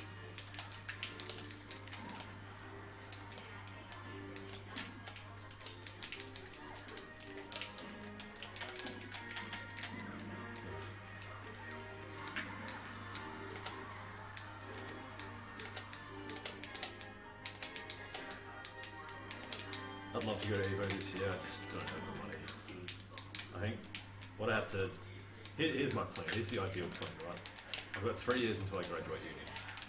So I'll use those 3 years to get good, and by then I should be, top 5 in the world. And then I'll go to Evo. Because by the time I graduate I'll be like... Everyone's coming to Australia just to see. Evo's hosted in Australia. Oh, I'd love that. In Perth, in Maddington, at this house. We destroy this house and turn it into like a stadium. No, Paddington Stadium. I think like there's no point in me going. Like I'd like to go to big events for like the atmosphere and just to like experience it. But Yeah. there's going to be big events in the future. Oh yeah, there's always going to be something. So There's always hope for Smash 5 or this shit. don't be silly. We all know. Smash 4 was an improvement. It wasn't that much of an improvement. Yeah, you never know. Something unfortunate might happen to Sakurai. I don't think he's. I think he said after He's too healthy looking at the No, I know, man. He's like 40 something, and he looks like he's about. He looks younger than me. Yeah. I think he said after he, well, apparently Smash 4's getting ported to the new console, the NX, and I think that's going to be his like last thing before he just stops. Because of all the hours he was working on Smash 4, like it's just too much for him. Yeah. I'd like to see someone else have a crack at it, see what they can do with it. I think my friend was from he was in Japan. Kenton. Did you end up meeting Kenton when he came? No, I don't think so. Okay. Yeah, it's Bryce's brother. Yeah. And he's living in Japan. And he's been there for 3 years now. And he was talking about the work ethic of the Japanese people. And what basically he says they get into this ridiculous situation where, because he's a teacher, an English teacher, Yeah. they'll get into a ridiculous situation where it's time to go home. Technically, school's finished. Teachers can go home, but no one goes home because it's like a standoff of Well, who's going to be first? who's going to go first. No one wants to be the person who goes home first, so they all end up staying to ridiculous hours because, because that's their culture. It's almost like Yeah. to not to one up the other person, but like they want to show their loyalty, but they really don't care in a way. So they get caught in this weird kind of what are we doing this for again? But no one really asked that question. Yep. And so because he's the white man, He just goes home. he's just like, alright guys, time to go, bye. And they all just like glare at him when he leaves because it's like, god damn it, why can't I just do that? Like I want to just leave as well, but for some reason I just can't. But he was saying how he thinks that's probably affects. Oh, and also once in Japan, once you've committed yourself to one business, basically you're there for life. Right. Like you don't just job hop like you do here. Oh no, I'm not really keen on this place anymore. I'm going to go work at that place. And even here, it's encouraged. It's like moving on. You know, Trying different things. yeah. Whereas there, it's like you're married to your job, and so. What could be happening is that when it comes to places like Nintendo, is that it's very hard to make big changes because of that kind of structure where it kind of stifles creativity. Yeah. Because you're not getting fresh people who are moving up. You just get the same people who have been there for the entire year, and if they're bad, then you're just stuck with them. Yeah. And so it's like similar thing with Sakurai. He might be like bad, but they can't get rid of him. Yeah. And it's not like anyone's actively trying to anyway. Yeah, no, I remember I saw like an interview or like not an interview, like an article snippet or something from Iwata saying that if he couldn't get Sakurai back, he would have just made Brawl himself and it would have just been Melee with updated graphics and online mode. Oh my god. I know. Why did he have to say that? I know. Why mess with an engine that was like... I know, like surely they could see this engine was just something else. It just feels right. The combos feel rewarding. I think that's the biggest part that I don't like about the, like, especially Brawl and also Smash Bros. Is that it doesn't feel like, when you get the combos off, there's just something about the sound effects, the animations, the way that they connect together. It all just feels right. When you play the other games, it's like, something's missing. Like It feels soulless. Yeah. Like I've seen PM videos and stuff, and the Falco looks the same, like in terms of gameplay, but his design and all the sounds and shit, it's just Like I want the meaty smack sound of Peach's forward air and the thuds of the the down smash and everything like that. Oh, and the shine sound, the little blip, man, that's iconic. Yeah, and when you do get hit by it, it's that boom sound. Yeah, like the reverb explosion. Like you can hear like the whole thing. It's so loud, it's so powerful. But there's none of that in like Brawl and PM and Smash 4. It's like and then like a little bit of electricity. It's like, oh god, it's so lame. Where is the satisfaction to the player for landing these combos? Yeah, it's just not there. And that's the other thing. It's like it's way more neutral than raw than it is combo. It's like a few hits, then reset back to your combo again. Yeah. And that suits some people. And I can sort of understand why you'd like it, but it's The combos. Yeah, And plus, combos, the way that melee combos are designed, unlike combos in other games, you have to actively be reacting to that person's DI. Yeah, it's like a combination of setups, preparation, reaction, anticipation. It's easily the best combo system designed in my opinion because Mortal Kombat is basically dial a combo. So is Marvel. It's just dial a combo, and it's execution on making the combo that you've rehearsed work because the other person has no input. It seems so. They just passively take the hits. And it seems rigid. There's even like a joke basically in Marvel where it's like, alright, he landed his hit. You basically just have to sit there and watch, the 30-second long combo. It's about to be done to you. You can't do anything about it except hope they mess up. I mean, when in Melee do you really feel like that? Like you're always able to DI. You can always try and... Up until a certain point, at lower percentage and stuff. There's some points where you can't DI out of it if they get it right. Yeah. But yeah, I know exactly what you're saying. But it doesn't feel so extreme in this game. Like no, definitely not. Like, and even if it is, like you can't DI out of it, it's still, like, you can still hope for the other person to fuck up. You still have some option. control other than you still have some input about where you're going, even though they might be super obvious where you're, like a chain grab, for example. you might have very limited control over thing, and it might be really easy to follow up. But the thing is, at least you had some input. Yeah. Whereas other games when you just use watch. Dave says, can we play sometime? And the answer is yes. If you want to come on this stream, just send me a private message or post on the LPB Facebook page. The link's on there. Just post on that, and I'll get your Facebook, and we can organise a time. We usually stream 3 times a week, sometimes 4 and sometimes 2. It all depends on schedules and shit, what we have to do. But usually, as of now, because I messaged you about the new Smash West calendar thing. So once that comes out, I'll just base my streams on that. So they're on days where there are no Smash West events or something. Yeah. Which is normally when I would stream anyway.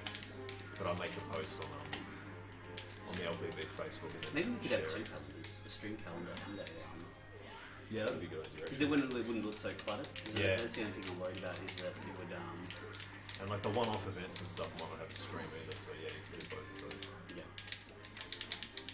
Social calendar. Yeah, social media would sound better. Actually, no, I like event calendar and stream calendar. Yeah. Because there's no reason why you can't put the current events on both calendars because it's an event and a stream.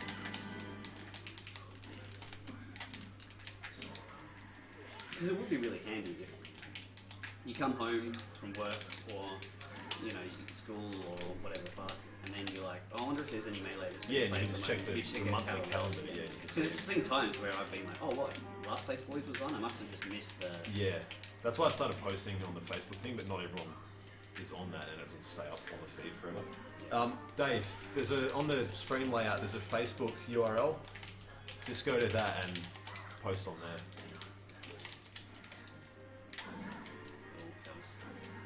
I should have actually told you I was going to down smash, so you will check it. So generous.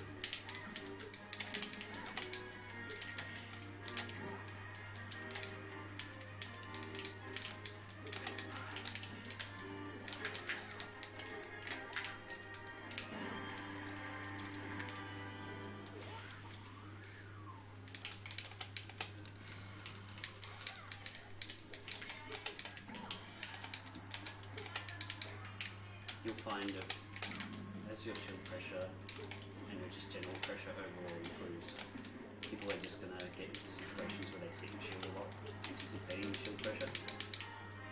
That's when you have to start throwing in the grabs. Yep. I mean, throwing in grabs just randomly, not randomly, but when you feel like it feels right. Yeah, I've been trying to throw them in after lasers, with my approaches and stuff. That just makes me sad with these grabs, because aside from being able to control where you put them, and occasionally getting a read off DI on a throw or something, it just doesn't get anything. So a lot of the time I feel like I'm better off trying to get that down air or that shine to start something off. Yeah. But then that becomes ridiculous. But yeah, it becomes ridiculous. So. Especially characters like Peach, if you're versing good players, you understand that they'll tend to camp shield even more as their percent gets higher, because they know that you're never going to grab them. So why would I not shield? Yeah. Because I'm basically vulnerable to everything that you want to do. So you have to kind of grab sometimes just to... Yeah, just purely to mix it up and to get a better shield. Yeah. Shield is really good. part of the defense. When people talk about defense in melee, basically it's how good you are at being able to act out of shield or control your shield. When to roll, when to jump out of shield, when to grab, when to shield grab, basically. That's all your defensive options. Wave dash and shield. Yeah, I would count as a defensive option. Yeah. Checking. Surviving. I guess it's more about recovery, DI. Combo DI. Does recovery count as defense? I feel like anything to do with attacking is offense, and then anything like recovery, DI, protecting. I would say recovery is its own Oh yeah, I guess you could say factor. that. Yeah, because even something like if I were grabbing the edge here, I would still count all this as recovery. Okay, yeah. So ledge game is still recovery. Yeah, even tech situations, like if you fall down, I would say you're now in a recovery position because you have to be able to somehow get back into neutral.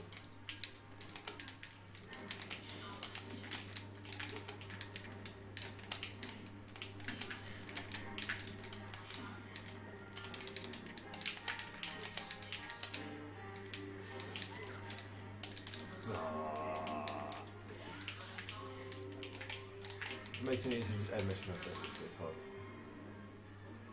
Oh, you probably can't read the link. Okay, yeah, I'll look for you on Facebook. Is he a member of the Facebook group? Yeah, he said he was to me. I'll just look through the members list then. Was it Dave Hart?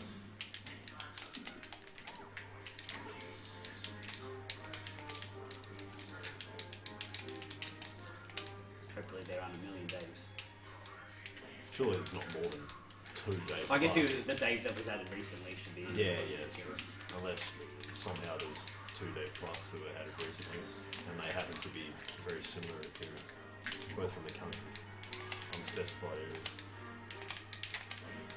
Yeah. Unnecessary. Might do it. Might actually mess it up and be back on the stage.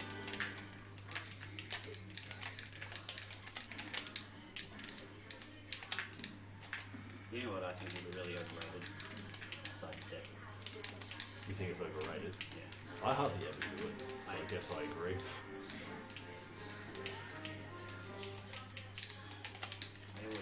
Whenever I sidestep, I'm like, oh god, that was an accident. Yeah, why do I do that? I agree. It just seems like such a gamble. Like you're hoping that you're going to. I mean, there's definitely situations where you can automatically sidestep something. They're very specific. But it always just feels like there's a better option. Yeah. Because if you mess up, you're just so obviously vulnerable.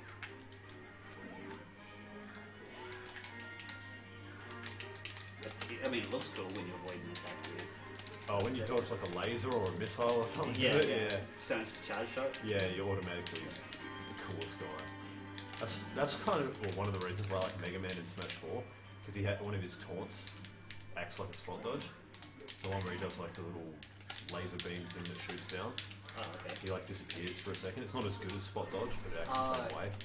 Yeah. He's like when he teleports onto a stage. Yeah. Have you played a Mega Man game before? Yeah, I've played one of them. It's just a character I like. Like, I've never really played any games. I've always played Mario and stuff when I was a kid. Never really got into Mega Man. Yeah, I think we had to. I don't know. It just seemed like a game that wasn't talked about. Yeah, it was sort of obscure. Yeah. But like me and my brother knew a lot about games, and we knew about Mega Man. It's just we never had it. I swear, like the games that were available when I was a kid on the Super Nintendo, it's like a regional thing. Like sometimes you just don't sometimes get they the just games. weren't. Yeah, They're like just maybe weren't available. like Perth stores didn't ship Mega Man in for some reason. Yeah. It's like some person in the back would just choose which games they thought would be popular. Yeah, he had like a agenda against the creators of Mega Man. And then there was other games I swear were everywhere. Fucking Uni Rally. Uni Rally. Have you heard of Uni Rally? I think it's actually a pretty good game. No, It's a racing game where you're a unicycle. What? Like you actually are the unicycle. There's no rider, and it's like 2D side scrolling kind of thing. And it's like with really weird tracks that like loop around and all this shit. And you have to like keep your balance and stuff. I'm pretty sure that's how it went. But Uni Rally, it was everywhere. Really, I've never heard of it. Have you been in Perth your whole life? Yeah. I'm a country kid, so we had even less choice. When I was a kid, it was like every couple of months they'd have a new game in the game shelf at Toy World, and that was about the extent of what we could actually get. Mine pretty much consisted of games that I would get out in the video store, the weekly rental. Yeah, our video Try and store pass had it on. nothing either. They had Super Smash Bros. On the 64. We used to get that out occasionally. And this was before we knew like the names of any of the characters. So Samus was just like some robot man. Yeah, Robot Man. Captain Falcon, we had no idea. I don't think we even unlocked Ness. Like we knew about him because we would have looked it up. But like, Everyone used to just pick Ness so they could show how they can recover with the character. oh, Like, look how good I am. Yeah. I can recover with this. Evo Champion 99. Yeah.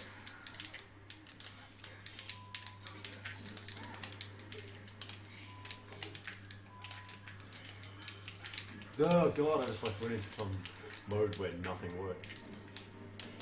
It's some sort of hell. Yeah, it was there.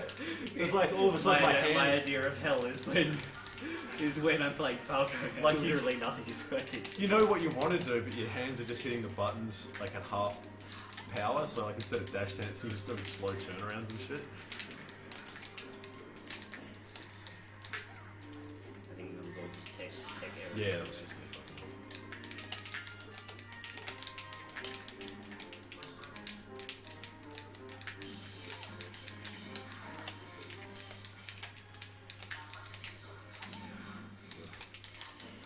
You don't crouch cancel that much.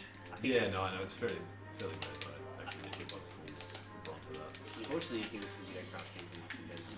I've tried to do it a lot more against Ryan. Like, Ryan's good because like he doesn't smother me, so I can like sort of think about things that I want to try and start getting them to happen. Yeah. And I think that's like I remember once you said you should play against someone who's better than you, as good as you, and worse than you. Yeah. And so I try to. That's why I try to play with like good people. Because like some people who aren't as good, I can like slow it down and just like focus on certain things. Like I'm be like, okay, this stock I'm gonna take it exclusively by like trying to crouch, cancel, shine, and then get a combo happening. Yeah. Shit like that.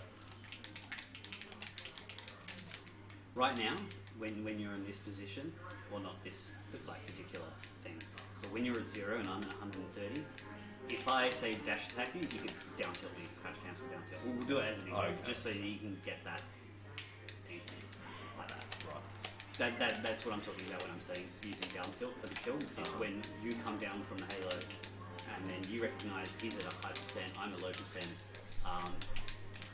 If they're approaching unsafely, as long as you're not running in and then trying to use down tilt, because then you can get down smash. But if I'm, you can even take a hit from one of my float cancelled aerials and still manage to down tilt me before I can do anything. Right. But that's But dash attack okay. is the clear Yeah. one to thing, because if you just that, see that people goes for running in, ages, doesn't it? Like, Yeah. I can crouch cancel that up until sleep types. and also you can even do it twice. Where if you see her dashing towards you, you can down tilt to try and go for the spacing her out. And then if you get hit anyway, you'll crouch cancel, and then you can down tilt again. Because that will work against the running grab as well. Okay. So yeah,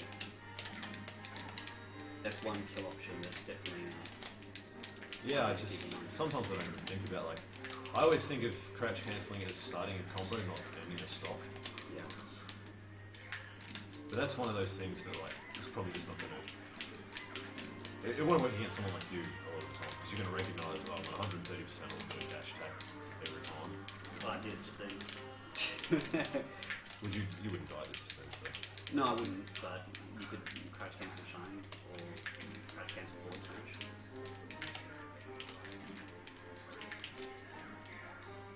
There's what you can do with that. It's up to you to work out what works for your character. You might actually find that if you went back and you were like, alright, I'm going to put my crouch cancel goggles on, and then I'm going to go watch Mango play again. You watch it in half speed, and then just watch all the times you crouch cancel. You're like, oh wow, you did it there. I didn't even notice that you did it there. You'll probably find things like that for sure.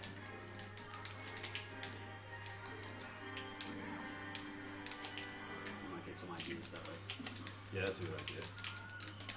Because it is just a powerful technique. Until uni starts, I'm not really gonna have any time to do that because like I go to work, I get up in the morning, go to the gym, Yeah. I go to work, fuck, and by the time work finishes it's like 6, and then most nights I'm like at an event or streaming, and then I have to go to bed and get ready the next day. So until uni starts and I have all this spare time, like I have a feeling over the next 3 years, like I just have so much time. Yep. I'm gonna be getting so good because I'm just gonna have so many hours to play, and even when I'm not playing, like I'll just have spare time where I can like do what you just suggested and like just watch matches in half speed and make note of when things happen. Yeah. I did start to do it before I went back to full-time work, but yeah, that didn't last very long. I sort of stayed very straight to it. Working I out. wasn't even thinking about it. Like I was just, that was autopilot, and I probably would have done that in tournament.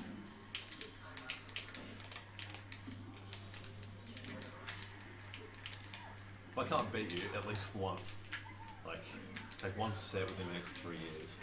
Oh man, I don't know what I'm gonna do. All these hours of practice. You'll have like these massive bags under your eyes. Oh man, I Play me will. again, Quetz. I'll be like, stay Play me doing again, I matches. can do it this time.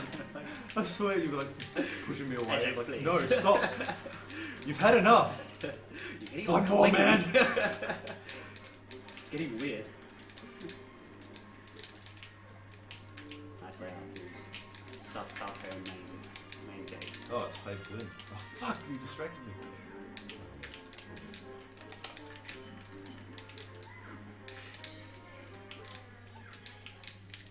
Oh fuck, what are we doing? I hit. That's like the third time I've done it. Should be having Gabe and KFC here tomorrow as well. What Dave that just talked? Hmm? Which Dave? Gabe. Oh, Game. I was Yeah. gonna say, wow, he's over already. Jeez, No, that was quick. Fast friends.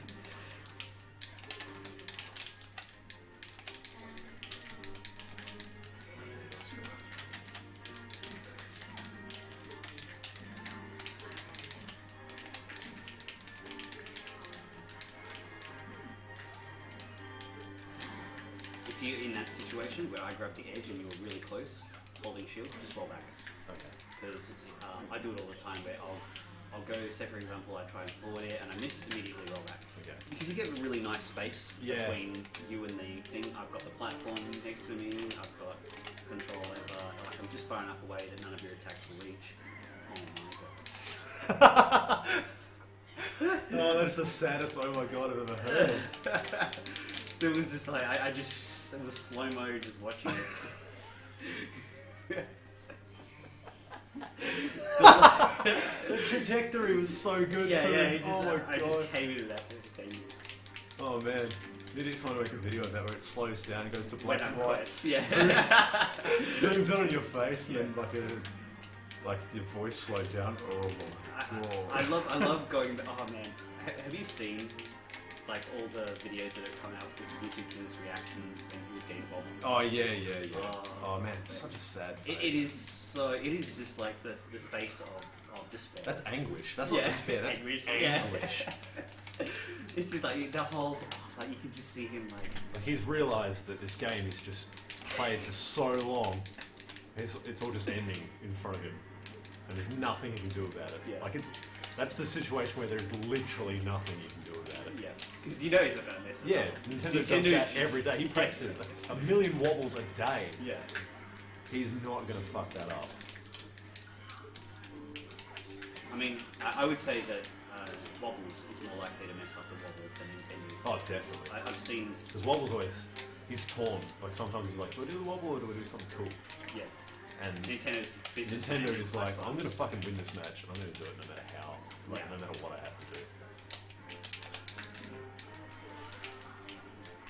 Oh, Jason, he odd-shotted it. Oh, that's too good. We have to click after this. Oh, we'll do it now because you know this is never thing.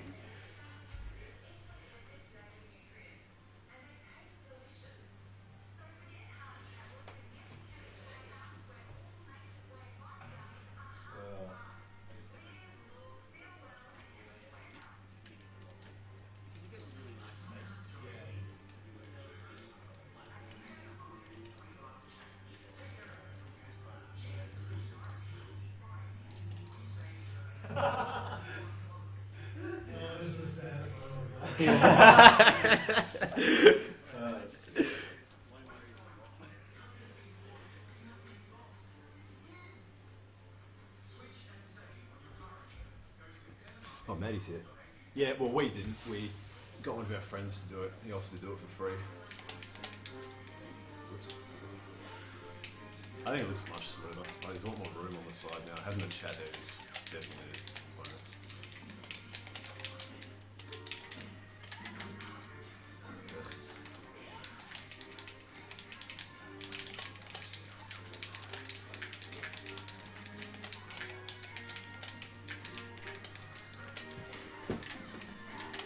I'm gonna wait next time. I'm gonna see what you do.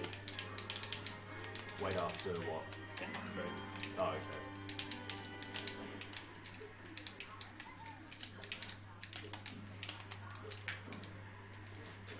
You didn't need up, did it? Yeah, I know. It was actually supposed to be a side B, believe it or not.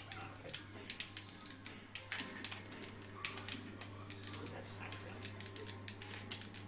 Does Falco have a smack? He doesn't. You'll never know the satisfaction of this. The smack. I had the down air and that has a pretty good sound to it as well. Yeah.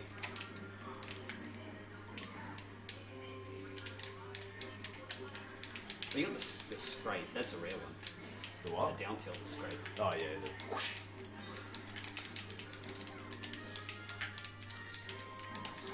See that? And the shine sound like we've already discussed. Too good.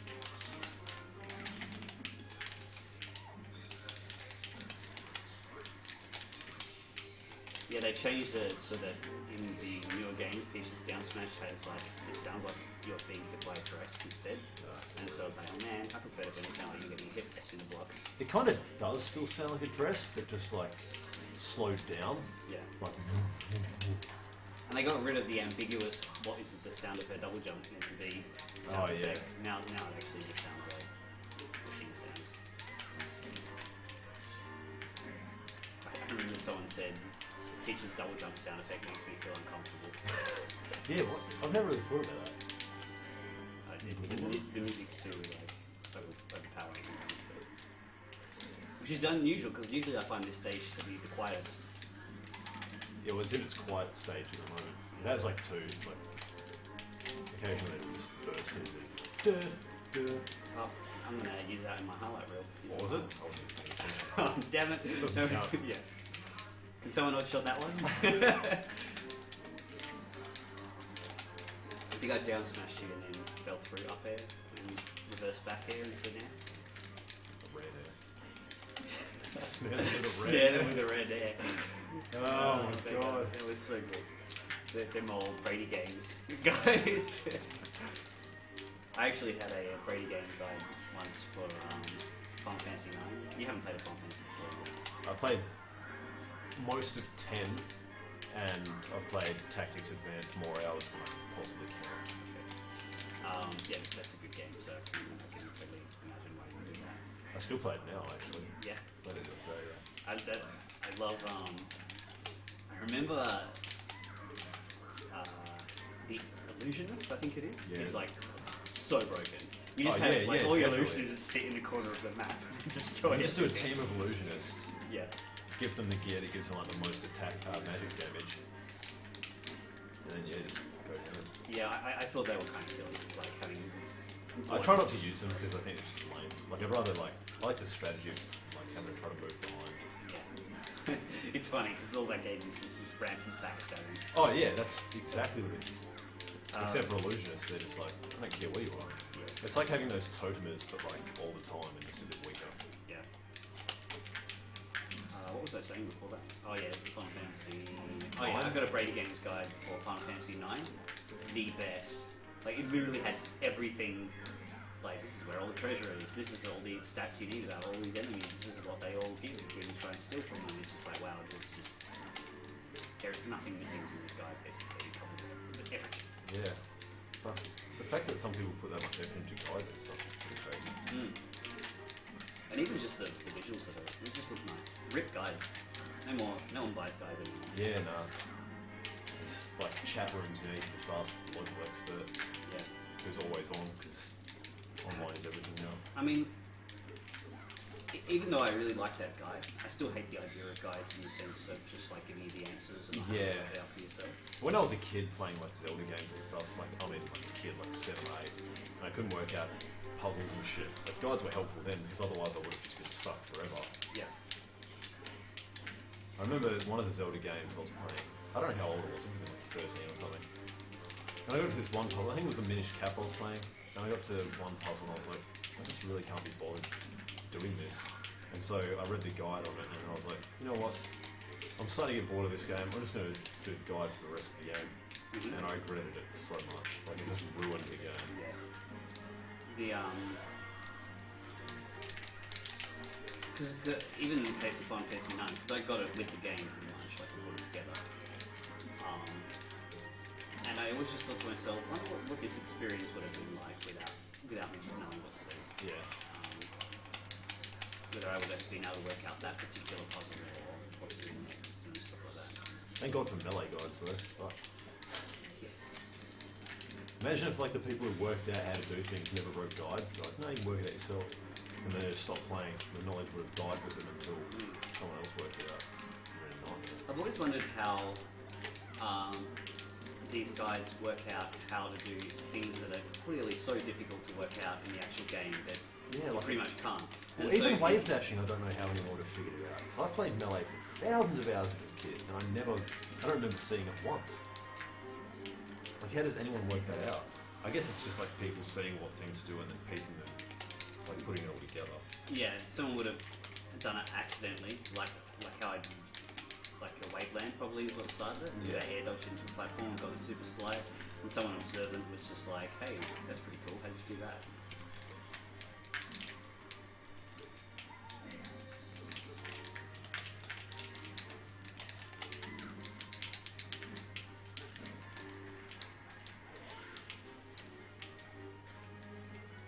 Yeah, I've seen the half button press. But I can understand the excitement that people. What is it? A half button press Super Mario? I don't understand. I think it's a challenge that they do for Super Mario 64 of pressing A as little times as possible. And What a strange world we live in where that's something that people actively hesitate. I'm pretty sure that's the challenge. Correct me if I'm wrong if that's not the challenge. Without trying to pass 64 as little presses as possible. And anyway, he goes into a detailed description about what a half a press is, because they might say that such and such level can be passed with 2.5 presses, and then some people are like, well, how can you be half a press? But basically, what's happening is on the level before, he's already pressed A and he's still holding down A. So when he starts the next level, he's still got A held, and holding A still does things in that game. Right. So yeah, that's basically what half a press is. But not only just explain that, it just goes into this massive, like, basically an explanation about how he passes this one specific area of one of them, and the level of game knowledge that was required to actually be able to do it. And he just explains all the mechanics behind it. It's very, if you like that kind of behind the scenes.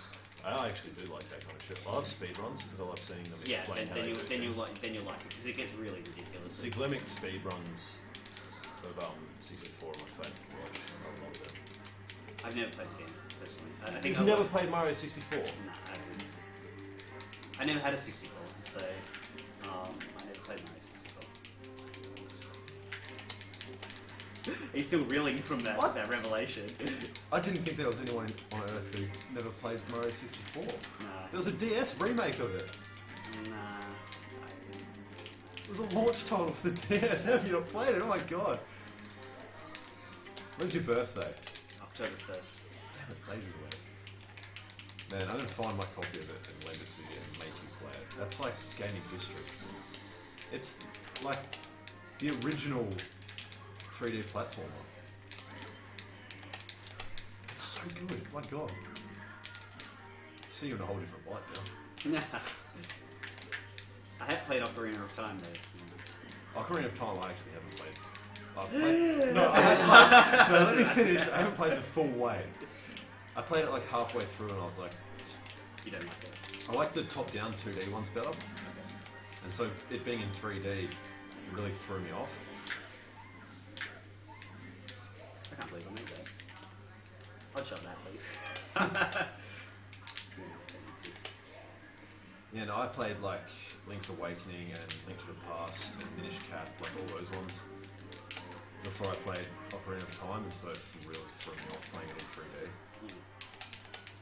I mean, it's a good game. Yeah, I understand why it's good, it's just not. You just always have that effect when someone tells you this is a good game, you should play it, where you get a little bit critical about it because you're expecting. Yeah, it to be you're like, game, okay, so this is gonna blow me oh, away. this is it's not that good. Like, you know. Yeah, like if you didn't tell me it was like one of the greatest games in history or something, and then tell me to play it, I'd be like, okay, I guess. I think a lot of people have that effect when they play Final Fantasy VII, where they like go into it thinking, oh, this is going to be one of the best games of all time, and then they play and you're like, oh, it's not that good. Yeah, I still haven't played that either.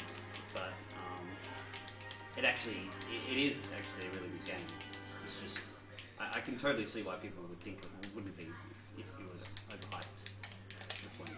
Like even when I played it, I'd already heard that it was the best Final Fantasy, and this was like before Final Fantasy X had even come out. And when I played it, the first thing I was like, am I actually playing Final Fantasy VII? Because like I can't see how some of the graphics are very hard to get over at first, or at least at the time I thought it was. My tolerance for bad graphics when I was that young was not quite there, and so the graphics were off-putting. What year was this? Didn't it come in like 95 or 7 or something? Yeah, something like that. When did you play it? I would have played it in 2000, maybe. Okay.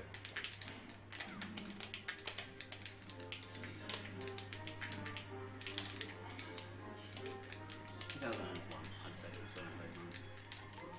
Second. Have you played Mario Kart? Please tell me you played Mario Kart. Yeah, of course. I played Mario Kart on the Super Nintendo. Oh, okay.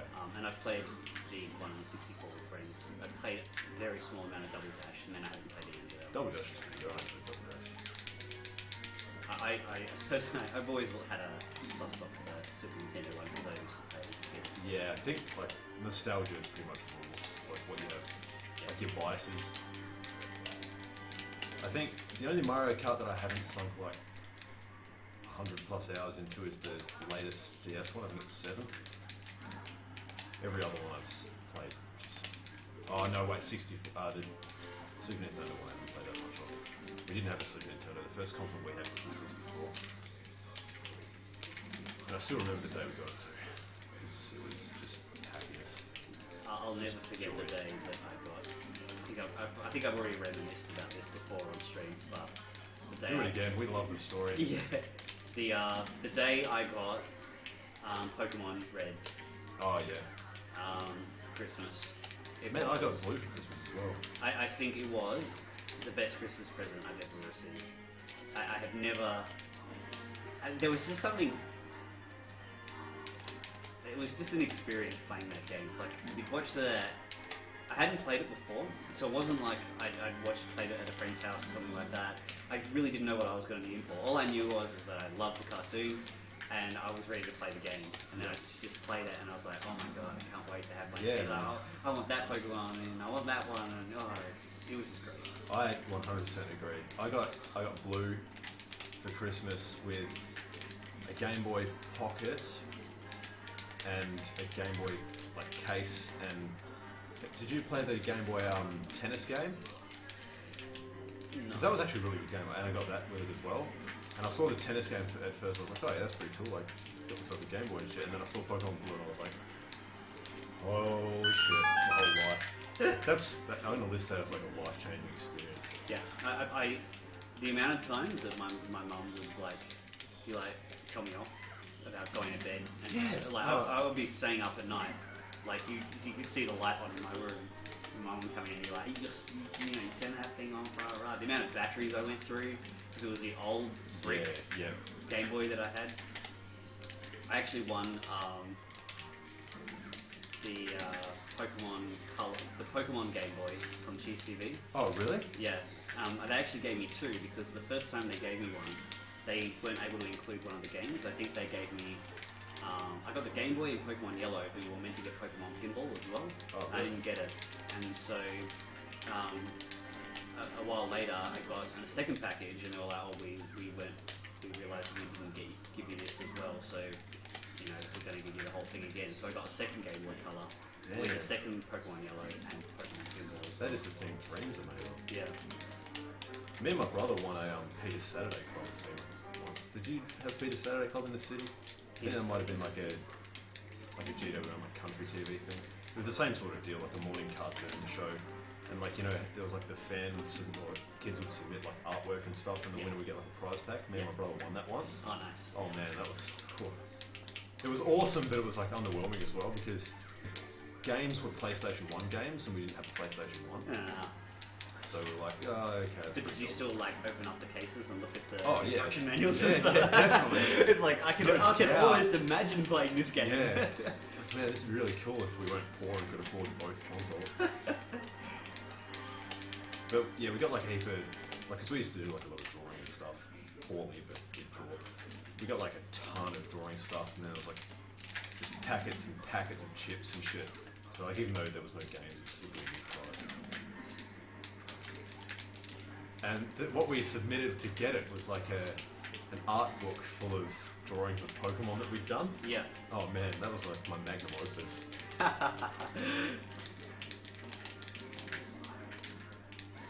I specifically remember drawing a Beedrill that I did. I cannot draw very well, but I even remember trying to draw Pokemon.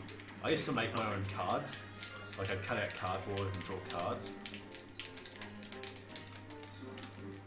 Did you ever have the cards? Yeah. Man, I have hundreds of them. I've got thousands of them now. Like all the new ones. I was the person that was like Pokemon cards just came out. Someone else's school got them first. The rich kid, basically. Well, not really the rich kid. The kid that got everything they wanted. Basically. Yeah. Spoiled kid. Yeah, and then they would bring it to school, and then I was like, man, I really want these, and so I bought the starter pack, the one where you get the Marquette. Oh yeah. Yeah, and immediately I was like, yeah, this is cool and all, but I don't really like the selection of Pokemon that I have. All I've got is a bunch of Digletts and Mudchops. Like, I want to get some variety here. I'm trying to get a starter pack. Oh, the booster packs. Yeah. The problem was, if I remember correctly, the booster packs are really expensive. Yeah, they were like $9 a pack or some shit. Yeah, like 10 or 11 cards or something. Yeah, it really wasn't worth it, especially when you get like a million energy cards in each pack. Yeah. So, I was always wanted to battle, like I always wanted to play the actual game, but everyone else was just kind of interested in the art. Yeah, that's exactly how it was at my school. So, but the cards themselves were cool. Oh, they were, yeah. Getting a shiny anything. What would you? Oh, you said you had a lot, so you probably got a million shiny. Did you ever get shiny Charizard? Nah, but I never cared about Charizard. I was always a Bulbasaur, Venusaur dude. Yeah, same here. Bulbasaur was my first Pokemon. I had never to this day played Pokemon Red without getting Bulbasaur. I always choose. I've played through it and chosen all of them. I think the first time I chose Squirtle, but I have used Charizard before, and yeah, Bulbasaur. It's probably like 60% Bulbasaur, 20% the other two. I've played through it a million times. Like if I played through it without Bulbasaur, I just release him instantly and play with other Pokemon. I just don't. Yeah. The starters for me aren't special. Bulbasaur is for me. I don't know why. It's just something about his little happy face. I just like the fact that Razor Leaf is such a broken move. Yeah, Razor Leaf. That basically Razor Leaf your way through the entire game. It was bugged in the original. Did you know that? The original was incredibly bugged, like the whole way. Like the way that Ghost was supposed to beat Psychic, but ended up being the other way around. There was only one bug move that could actually hurt Psychics, and the only Pokemon that could use it and actually do anything was Jolteon. So it wasn't even a bug type that could use this one move. So Jolteon was like a must-have for every team because it'd just be all Psychics. Yeah. So it's basically 5 Psychics and then Jolteon. Well, Psychic's a normal type. Oh yeah, Norm's really Like good. Snorlax and Chansey, I think it was. Yeah, Chansey's like the biggest wall in the game. And Starmie was Starmie is awesome. it's done everything. It was Psychic as well. Did you ever get the like figurines, the Pokemon figures? I'll never forget when one of my friends got the ones where they came inside like a Pokeball, and you could like throw the Pokeball, and the Pokeball popped open. Yeah, with the Master Balls. Those are the ones that. Yeah, must have been the same one. Yeah, those are the ones that I had. Oh man, when I first saw that whole Pokeball throwing it, and then the Pokemon pops out, I was like, oh my god. It's like, man, I just love talking about shit like this because it just makes me remember how cool everything was. The never-ending conversation. If Pokemon was real life, what Pokemon would you have? Then we actually got the live reenactment of what that would actually be like when one of my cousins, we decided we'd play like live Pokemon. And we would play out in his backyard and he was versing his brother.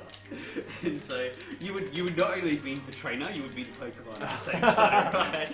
So you'd have to be like, go such and such, and then you jump out and, do the whole thing. And then he was this Charmander. And he would just be like doing non-stop attack. Charmander, you scratch. Charmander, use Emma. Charmander, use Flamethrower. The other guy couldn't even get a word in, so he's just getting raped, basically. Oh man. That's how you win Pokemon. In the fucking show it is. Well, like... The show's ridiculous. The show is very ambiguous about the rules. Like, oh yeah, there are no rules, man. It's just like whoever speaks first. yeah, and the whole dodge it and use rah rah Yeah, rah. The amount of time dodge it avoid and that. use rah rah rah. Yeah. So, okay, this is just going to turn into a never-ending dodge it and use X. If only that was an option in the game.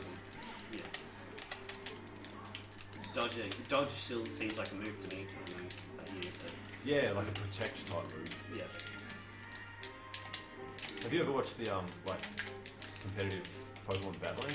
Like the Oh yeah, like that they have the tournaments and stuff. yeah, there's a dude named Hayden who does it on YouTube. Well, there's heaps of them that do it, but he's my favourite to watch it because he's like actually gives funny commentary while he's doing it, Yeah. and he gives all his Pokemon funny names. Like his favourite one. It's so immature and so stupid. He has a pincer called Dick Pinch. He has that in like every team, man. Yeah, Pincer is such a fucking hideous I know, it's so retarded. I mean, I have some soft spots for bad-looking Pokemon. But Magmar. that's just I used to one. love Magmar, but it's objectively stupid looking. Yeah, I do. I'm on the it looks stupid side of things. Although, I'll tell you what, the anime made him look cool, made him seem cool. Like with that fight against, Oh no. the fight against, what's his face? Blaine's Magmar. Oh yeah. That was legitimately like a really cool moment. Any Pokemon that was like a gym leader's Pokemon was automatically like a badass. Yeah. There's not really anything. Onyx just seemed like, whoa. Yeah, like fuck this giant like rock snake. Fuck, How are man. you meant to beat that? And then it like evolves into Steelix, which is even more badass. It's a giant steel snake thing. Yeah. With this massive underbite jaw. I actually even like the ones that get dumped on in the new generations. I love Vanillux. I think it's just I think it's a hilarious. cool design. Yeah, I don't know why people like. Yeah, you can not like it, but why shit on it? Like, and like Trubbish and shit. Like, Trubbish is awesome. It's like he's got little garbage bags on his arms. Yeah, like, yeah. And he's got a little not tied up to the top. but people are like, oh, there's no creativity now. Like Rattata and Rattata are literally rats, and Yeah. that's it. Like shady purple. Yeah. And then Raticate is just fat, and that's like, wow, so awesome. I always remember how terrifying Raticate was in the game. Oh, the Because Mega Hyper Bite. Fang. Oh, Hyper Fang, that's right, yeah. Like, because I think the first time you first Raticate in the original is in Mount Moon. There's a rocket that has Raticate. Yeah. And by that point in the Mount Moon, if you don't really know what you're doing, all your Pokemon are pretty beat up by the time you get that far into Mount Moon. Mount Moon makes men out of boys, like, that's Yeah.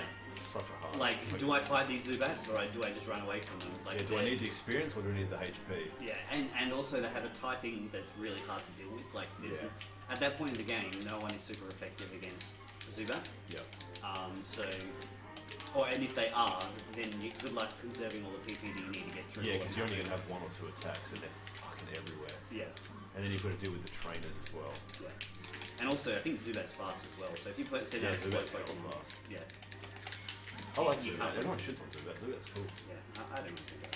I used to love Golbat. If only it had better moves. Yeah. I think that's what killed it. I mean, it's probably got great moves now, but back in the day. Oh, Some yeah. Pokemon just got royally screwed over, like Electro. Doesn't even have an electric attack. Yeah. What kind of oversight was that? Yeah, you can tell it's a rushed game, but that's part of the charm of it. Like all the glitches and like the fuck ups. Yeah. Oh yeah, Shofu. Shofu's another good one. Heidun and Shofu actually do a lot of fights against each other. Nice. Oh wow.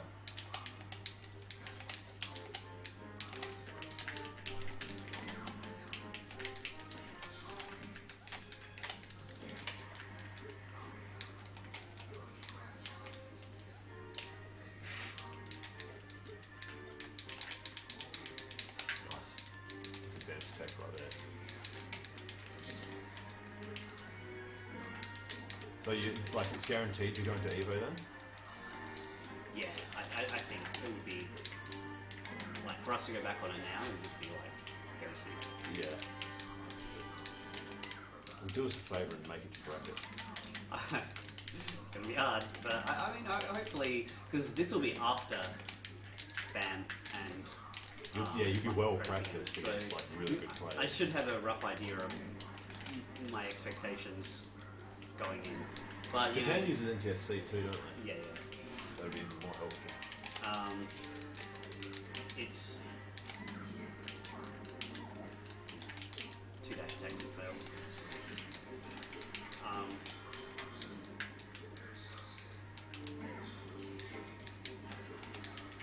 Let's see. Yeah, I'm hoping that by that stage I'll have a good idea of whether or not I think I can bracket. There's a lot of good players that don't make bracket. Like, Yeah, but you never know. Like it could, depending on your pool, like you might just get a lot of favourable matchups that you might just play out of your mind and then yeah. make it through. That would be something. If you imagine being the first Australian to make bracket at an American Super Major. Man, Like top 32, you mean? Or just out of pools. oh, Is it a top Swim Up and Rainbow made it out. Oh, did they? Out of Genesis, yeah. So Good on. they've got to round 2 pools, Oh, okay. which is just like a super bracket basically. Okay, top 32. That would be, oh man. Imagine how many more views Perth would get. Like this stream would just catapult. Top 8, oh my god. If you make top 8, I'll tattoo Peach on my back.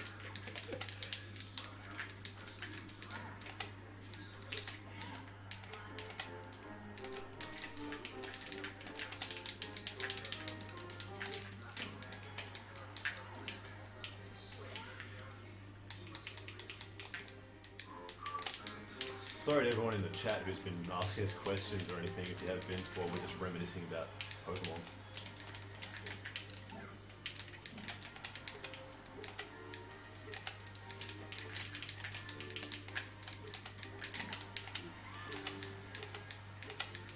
I'm trying to just get back to, because we're like sort of autopiloting now, I'm just trying to like get used to going up onto the platform and just hanging out there Yeah. in autopilot mode. Add something to your autopilot Yeah. repertoire. Well, being safe on top platform is a pretty good thing to have as autopilot. Especially against other people with autopilot.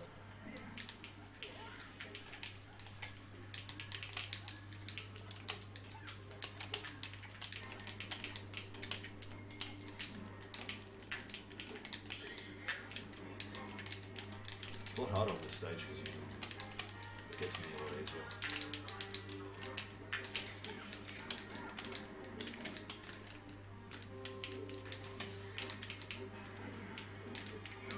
Did you try? Are we ready to take that time? Or you went in? No, that's all. I was just trying to go up so I could drift in and not get hit by the down.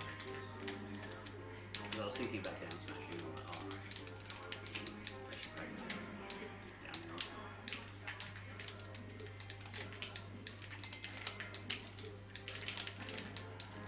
Have you played much of the newest Pokemon? Like X and Y? No, but honestly, I can't really see myself enjoying the single player anymore, and I don't think I'd ever want to get into the like. I already play Smash, and it takes up a lot of my time in terms of like what I would dedicate myself to getting good at. I played Dota as well, and even that I haven't played much recently because of Smash. So adding more to the list is just really fulfilling to me. Yeah. That's the same reason I don't play many games that aren't melee, because I just don't have the time. Yeah. I have melee that I want to get good at, so that just... Like, whenever I have, like, dead time, I'm like, could I be getting better at melee, or wasting time on some other game? There's definitely a few games that I have that I've still yet to pass that I work on, but yeah, they're not competitive or anything like that. So. Have you heard of that new Final Fantasy game, the Explorers it's called? It's sort of like a Monster Hunter type deal with Final Fantasy jobs and shit. That's just come out and I'm planning on getting that, so that's probably going to steal some So hours away. it's a definitely a Final Fantasy game. Just Yeah, no, it's Final Fantasy Explorers. It's got all the same like jobs and all that kind of stuff as tactics. yeah. I don't know how the job system works. They assume like by going on hunts for things you get your points to level up your jobs and that kind of shit. What was your favorite jobs in Tactics? Okay, for each race, For human, either ninja or hunter. Probably ninja because double slash is super OP. Yeah. I really like Ninja as well. Double grip. Well, not Yeah. double grip, the dual wield or whatever it's called. Yeah, I think it was called double slash. And I liked hunter because with the most powerful bows and double shot and like Besso Tuxedo and shit, it was just from a distance you were just like literally like. But Hunter wasn't the original one that has the bow, isn't it? No, it's archer. Okay, yeah, that's right. Yeah, I knew there was. Yeah, I'm not a big fan of like a class that's just a job that's just blatantly superior to another. It's not blatantly superior though, nah, because like when everyone's level 50, like they all have their own. It's like melee top tiers. They all have their own bullshit thing. Ah, okay, yeah. Yeah, what else? So that was for human. For the Bangar, I liked Dragoon because of spears Yeah. and like the jumping attacks and shit. Yeah. I remember they had one really questionably useful one. White Monk was pretty good. 'Cause Yeah, that's one of the original ones. Yeah, that had like range. That was really good when you first started out because it had ranged attacks, and the knuckles were just like super strong. Yeah, because they had a healing action, right? Yeah, White Monks and soldiers had healing moves. Yeah. First aid? Hey? First aid was it called? Yeah. First aid was only for yourself, but Ah. I think White Monks had one that it could heal other people with as well.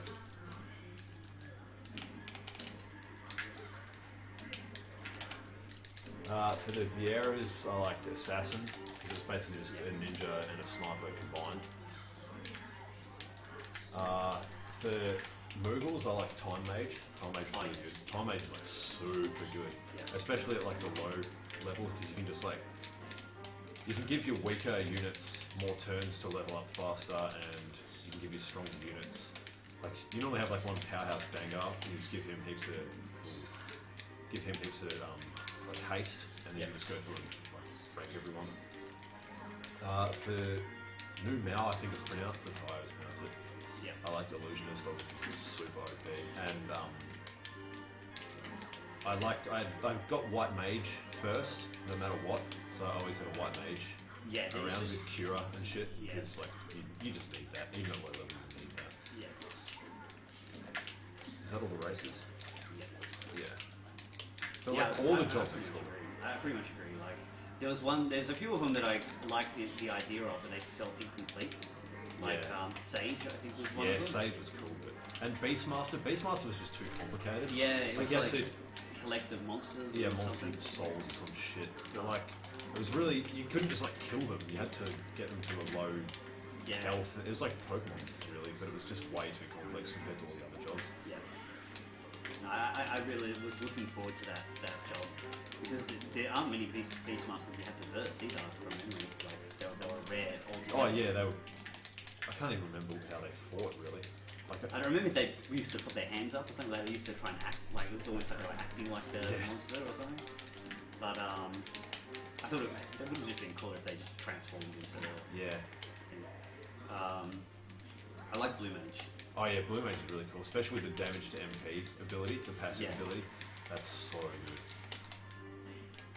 The only thing is, like, he's just really weak until you start fighting monsters and learning abilities from the monsters. I think I remember liking what they looked like. I can't remember what they looked like. They're like, I remember liking them. it's sort of like a. They use sabers, so they're sort of like pirates. Have like the feathered cap. Yeah. Yeah, I like the look of them. When I was a kid, I didn't quite understand how they work. I didn't know that they like absorb monster abilities. Yeah. So I was just like, wow, they're just like a weak They have soldier nothing. and a weak mage combined. But one of the attacks you can get off those giant like rocky turtle things is called Natural Magic, which reverses MP and HP. Yeah. So against like opposition warriors and soldiers and stuff, like you pretty much kill them with one move, even at low level. So that was a really good one to get. In some of the other Final Fantasy games, Natural Magic.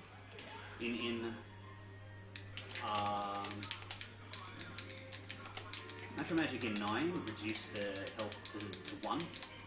So if it landed on someone, then they were on 1 health. Oh, okay. It was meant to be easier to... Because in 9, the Blue Mage ate the enemy, and that's how they get their Blue Magic. You had to eat them. and to eat them was kind of like Pokemon. You had to get them on low health, and then you could eat them. And so that move was kind of like designed to make it easier to get more blue magics and just use it and then eat them. One of the funniest things was the human job fighter. You know how they had the little abbreviations at the bottom, like warrior was WAR and white monk was just WHT. For fighter it was FGT. Cracked me up. So I used to play RuneScape a lot back in the day. Yeah. And because you couldn't say faggot in RuneScape, you had to abbreviate it to FGT. So it just made me think of that. I think humans were the best race in that because they could learn everything and. Oh, no, definitely. Like you'd have a whole team of humans and easily just breeze through the game. Yeah. The only thing they were lacking was like the time mage. Like that's towards the end, I found time mage to be pretty much like necessary. And you wouldn't even do it to like an offensive character. You'd do it to your white mage, just so like every other turn they'd be healing it all through. Especially in those jagged areas where if you died, you would get it forever. Yeah. You definitely want to make sure your white mage was in action.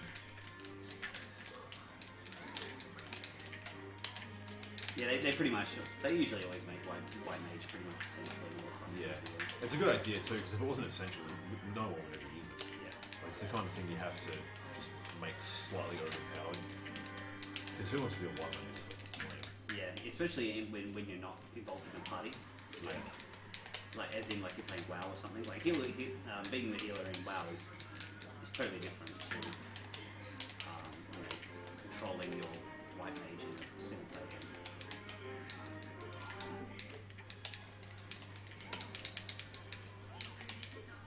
Then again, you can make it very challenging for yourself by restricting. Like that's the thing I love about tactics is that you can just play through and be like, all right, I'm going to be, I'm only going to play as Banger. I'm only going to use white mage.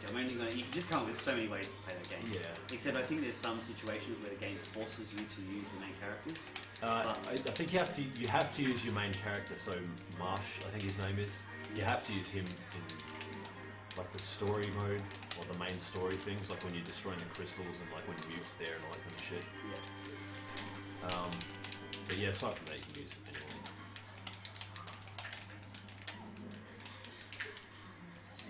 But there's like certain ways that you can just like, you can trap opponent, like to level your characters up, you can like trap opponents in a corner, surround them with 3, have your white mage constantly healing them, and then just like the other, like whoever it is attacking them. They counter-attack, don't they? Yeah. Yeah. Like you have to be careful about, if they're in front of you, they can counter-attack or something. No, if they, like some of them had the reaction move counter, and so if you attack them, regardless of whether you hit or missed, they would counter as well. Okay. Like they would just hit you back. But because you would be facing them, it was like pretty unlikely they'd hit you. Okay. But that was a super annoying one, and that's why having like archers and shit was really good, because that doesn't work. But then archers have like a reaction move called block arrows, so you needed to have like magic and shit as well, otherwise block arrows would just completely destroy them. Makes me want to play the game. Yeah, I'll probably play some more actually. I've just been slowly playing through it. Have you played Tactics Advance? Yeah, it takes advantage of what they got. They got rid of some of the I don't remember backstabbing being as powerful in Tactics Advance. Oh no, Tactics Advance too. Grimoire. Oh, Grimoire, no, I haven't played that. My housemate Clancy has it, and I've been meaning to borrow it from him, but I wanted to play through Tactics Advance again. Okay.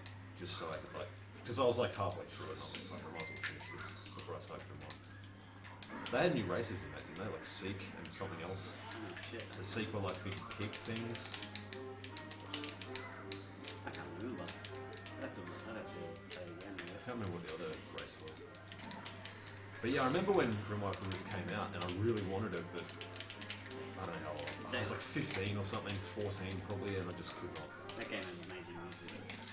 I think all the music in Advance is really good as well. Yeah. And it's just got infinite replayability. Like you can start new teams with like people that you've recruited, and you can just keep doing like the clan rules thing. Yeah.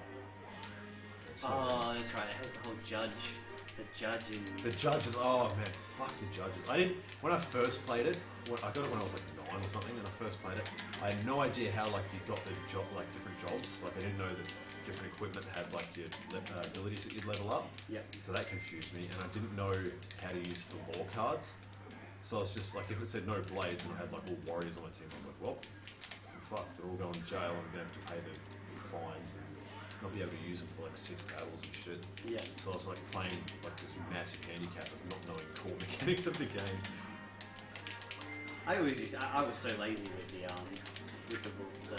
laws because I would obey the law without using the cards. Oh really? Yeah, so Man. I just take the challenge. I'm the opposite. I like to like have a look at what my opponent worked, like what jobs they had, and go through and just like completely nullify them. Oh, like if yeah, they're all yes. mages, you can just like It put in the sounds so much things. smarter than what I was doing. Yeah, you could just like put in like no coloured magic and shit, and so all their mages, all their black mages were useless. They couldn't heal, and so you could just run a train through them. If they tried to heal, they just get sent to jail, and you've won. Let's go to a different stage. Yeah, we're playing this game. Put it back on 4 stars. What's the time? I'll just do another 10 minutes. It's 10:30.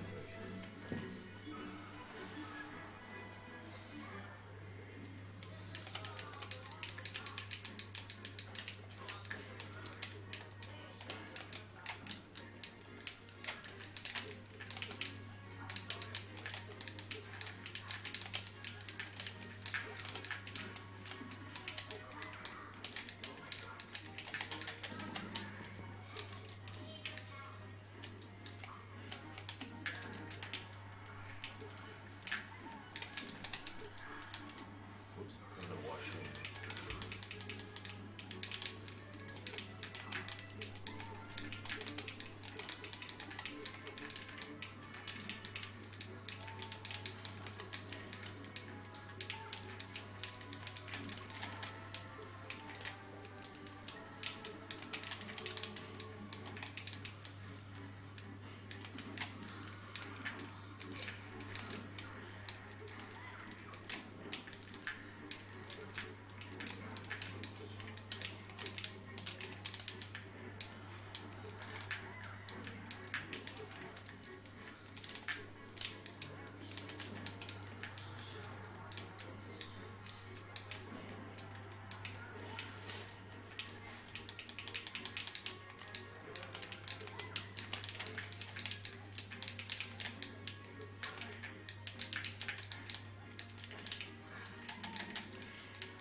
You needed to do it already.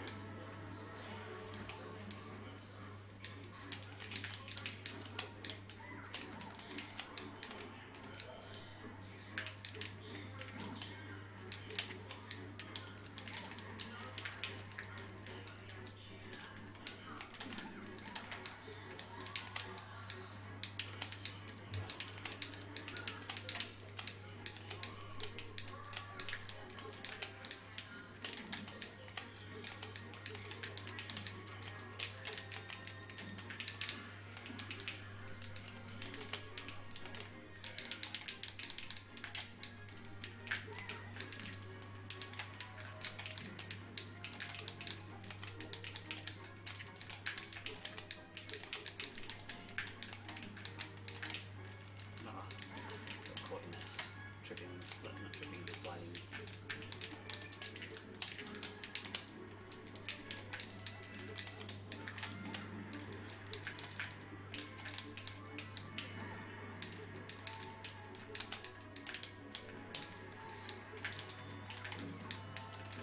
No!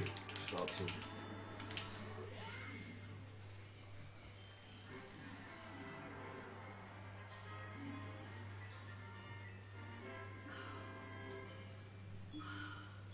But pretty consistent I viewers. could probably not talk to him for a week and he wouldn't notice the smashes in reception. It's so not true. It's not true. When I'm playing and we're talking about childhood games, it's completely different.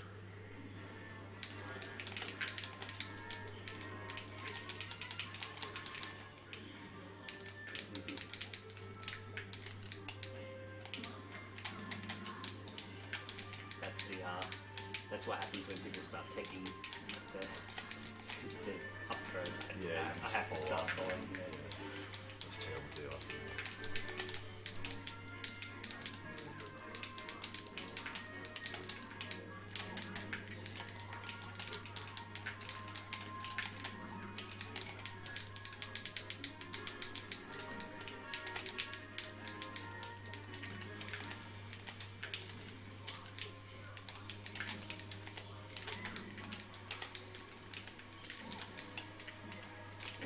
I'm surprised I didn't connect.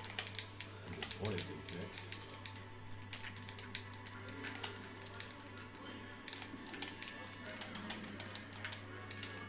Oh, that's disappointing.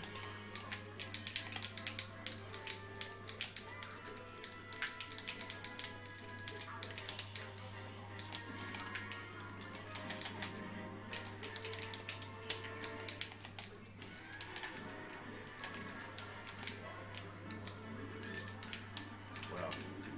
Damn, I've never seen that before. That's cool. The sneakiest open parasol.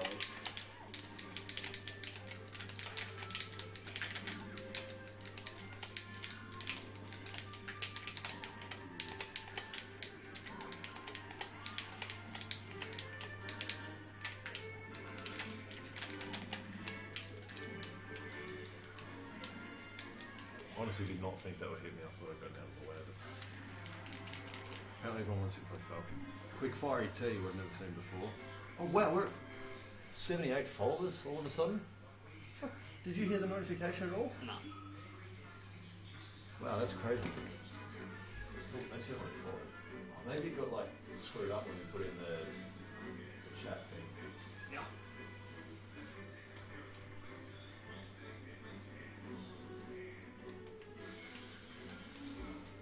So close to 100.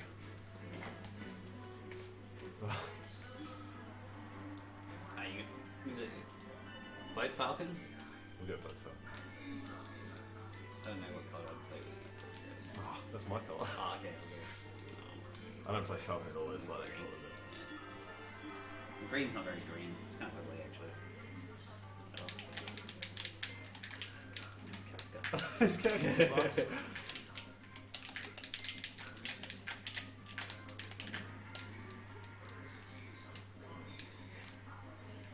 It's a shit recovery. Clearing whole stages with a single bound. I know, man. It feels so weird.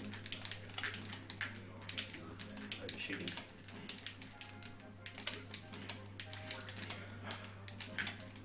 How about these back air walls? This guy. Oh.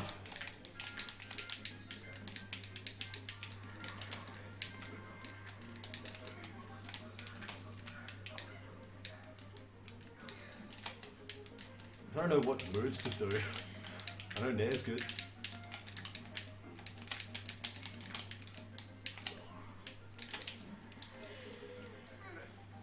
Whatever, I'll take it.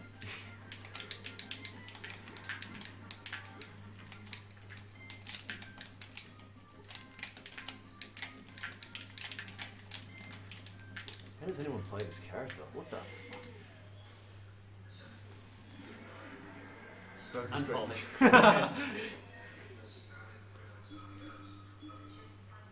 Go to one more. That was Falcon's favourite stage. Yeah. Accidental platform cancels.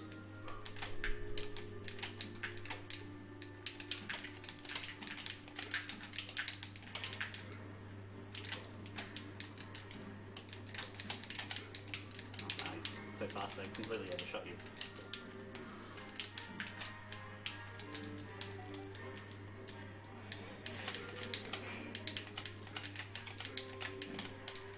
Jason, how do you play this shit character? Oh my god.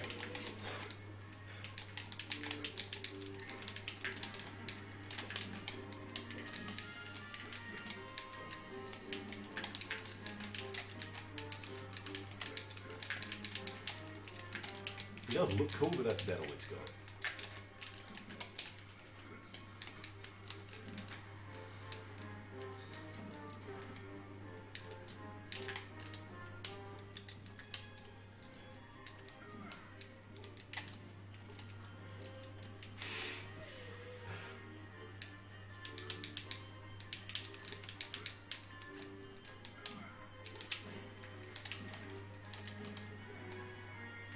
Oh, what? His walk's so lame too.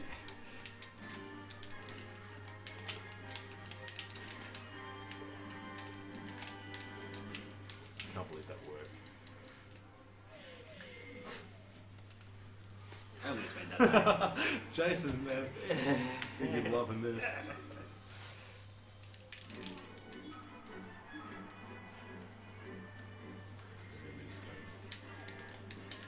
The first thing is blinding.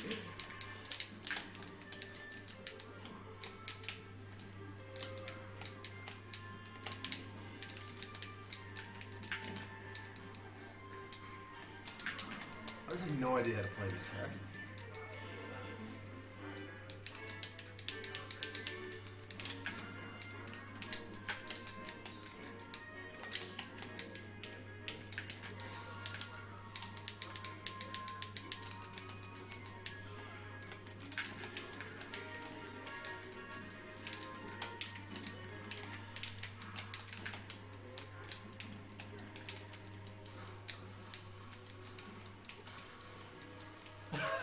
The only recovery option is just to hammer up B.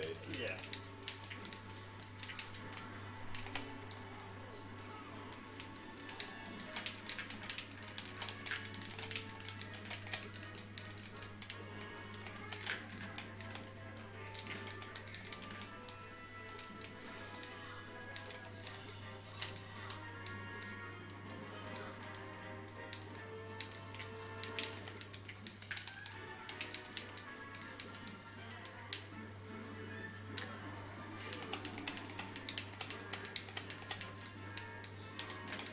Oh, why did I go that far, dude?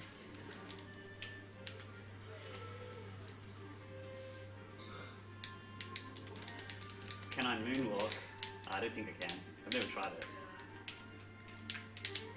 I sometimes accidentally moonwalk in PM. Fuck it. Yeah, I don't know. I can moonwalk kind of in one direction with Falco, but Am I moonwalking? it's I like- think I'm pseudo moonwalking.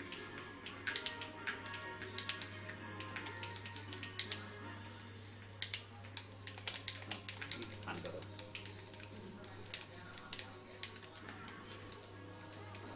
oh,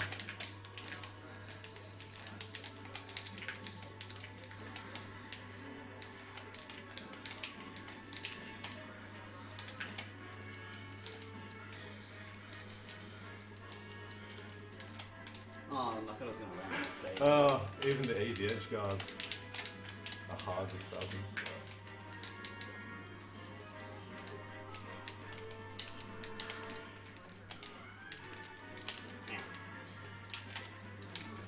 You have to go for it. Go, not used to the characters like It's just so. the extent of how far you can push it.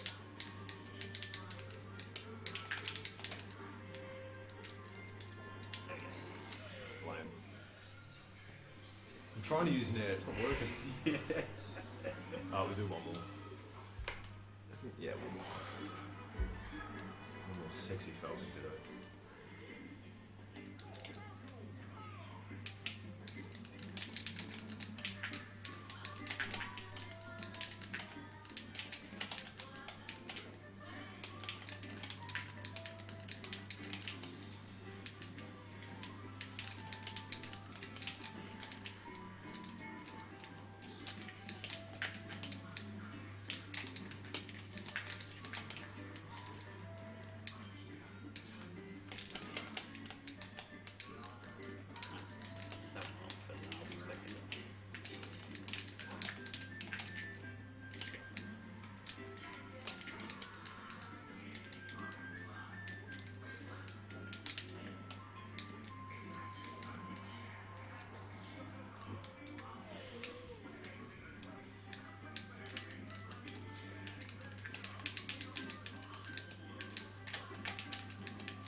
It's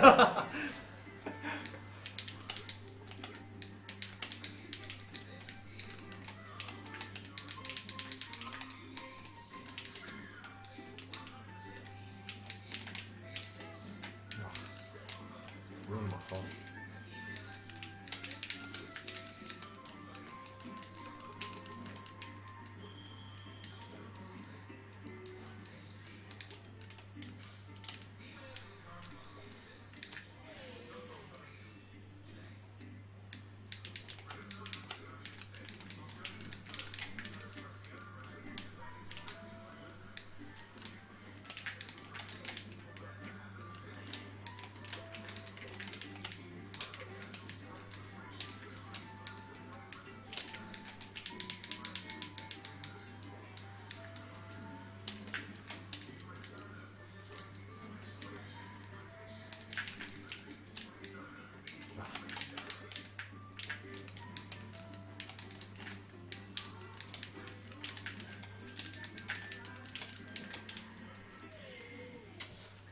Well, I'm not switching to Falcon ever. You mean? I've got the edge guarding down. Who's Quick Fiery T? Do you know who Quick Fiery T is? I've never seen them in the chat before. My controller case.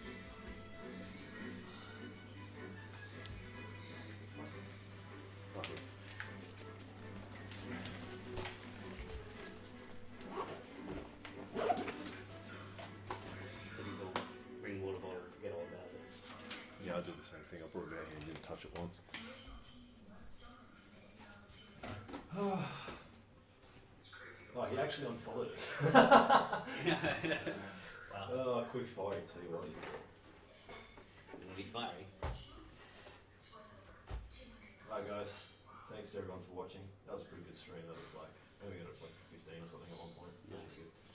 How many did you get with Bryce? It was like, Oh, as I in want to say followers. 17 or 18 at one point. Bryce brings the hype. Followers, I don't know. I think we only got a couple of followers, but yeah, we had a lot of viewers. And like it was consistent. So like it didn't. Once it got up to 10, it didn't really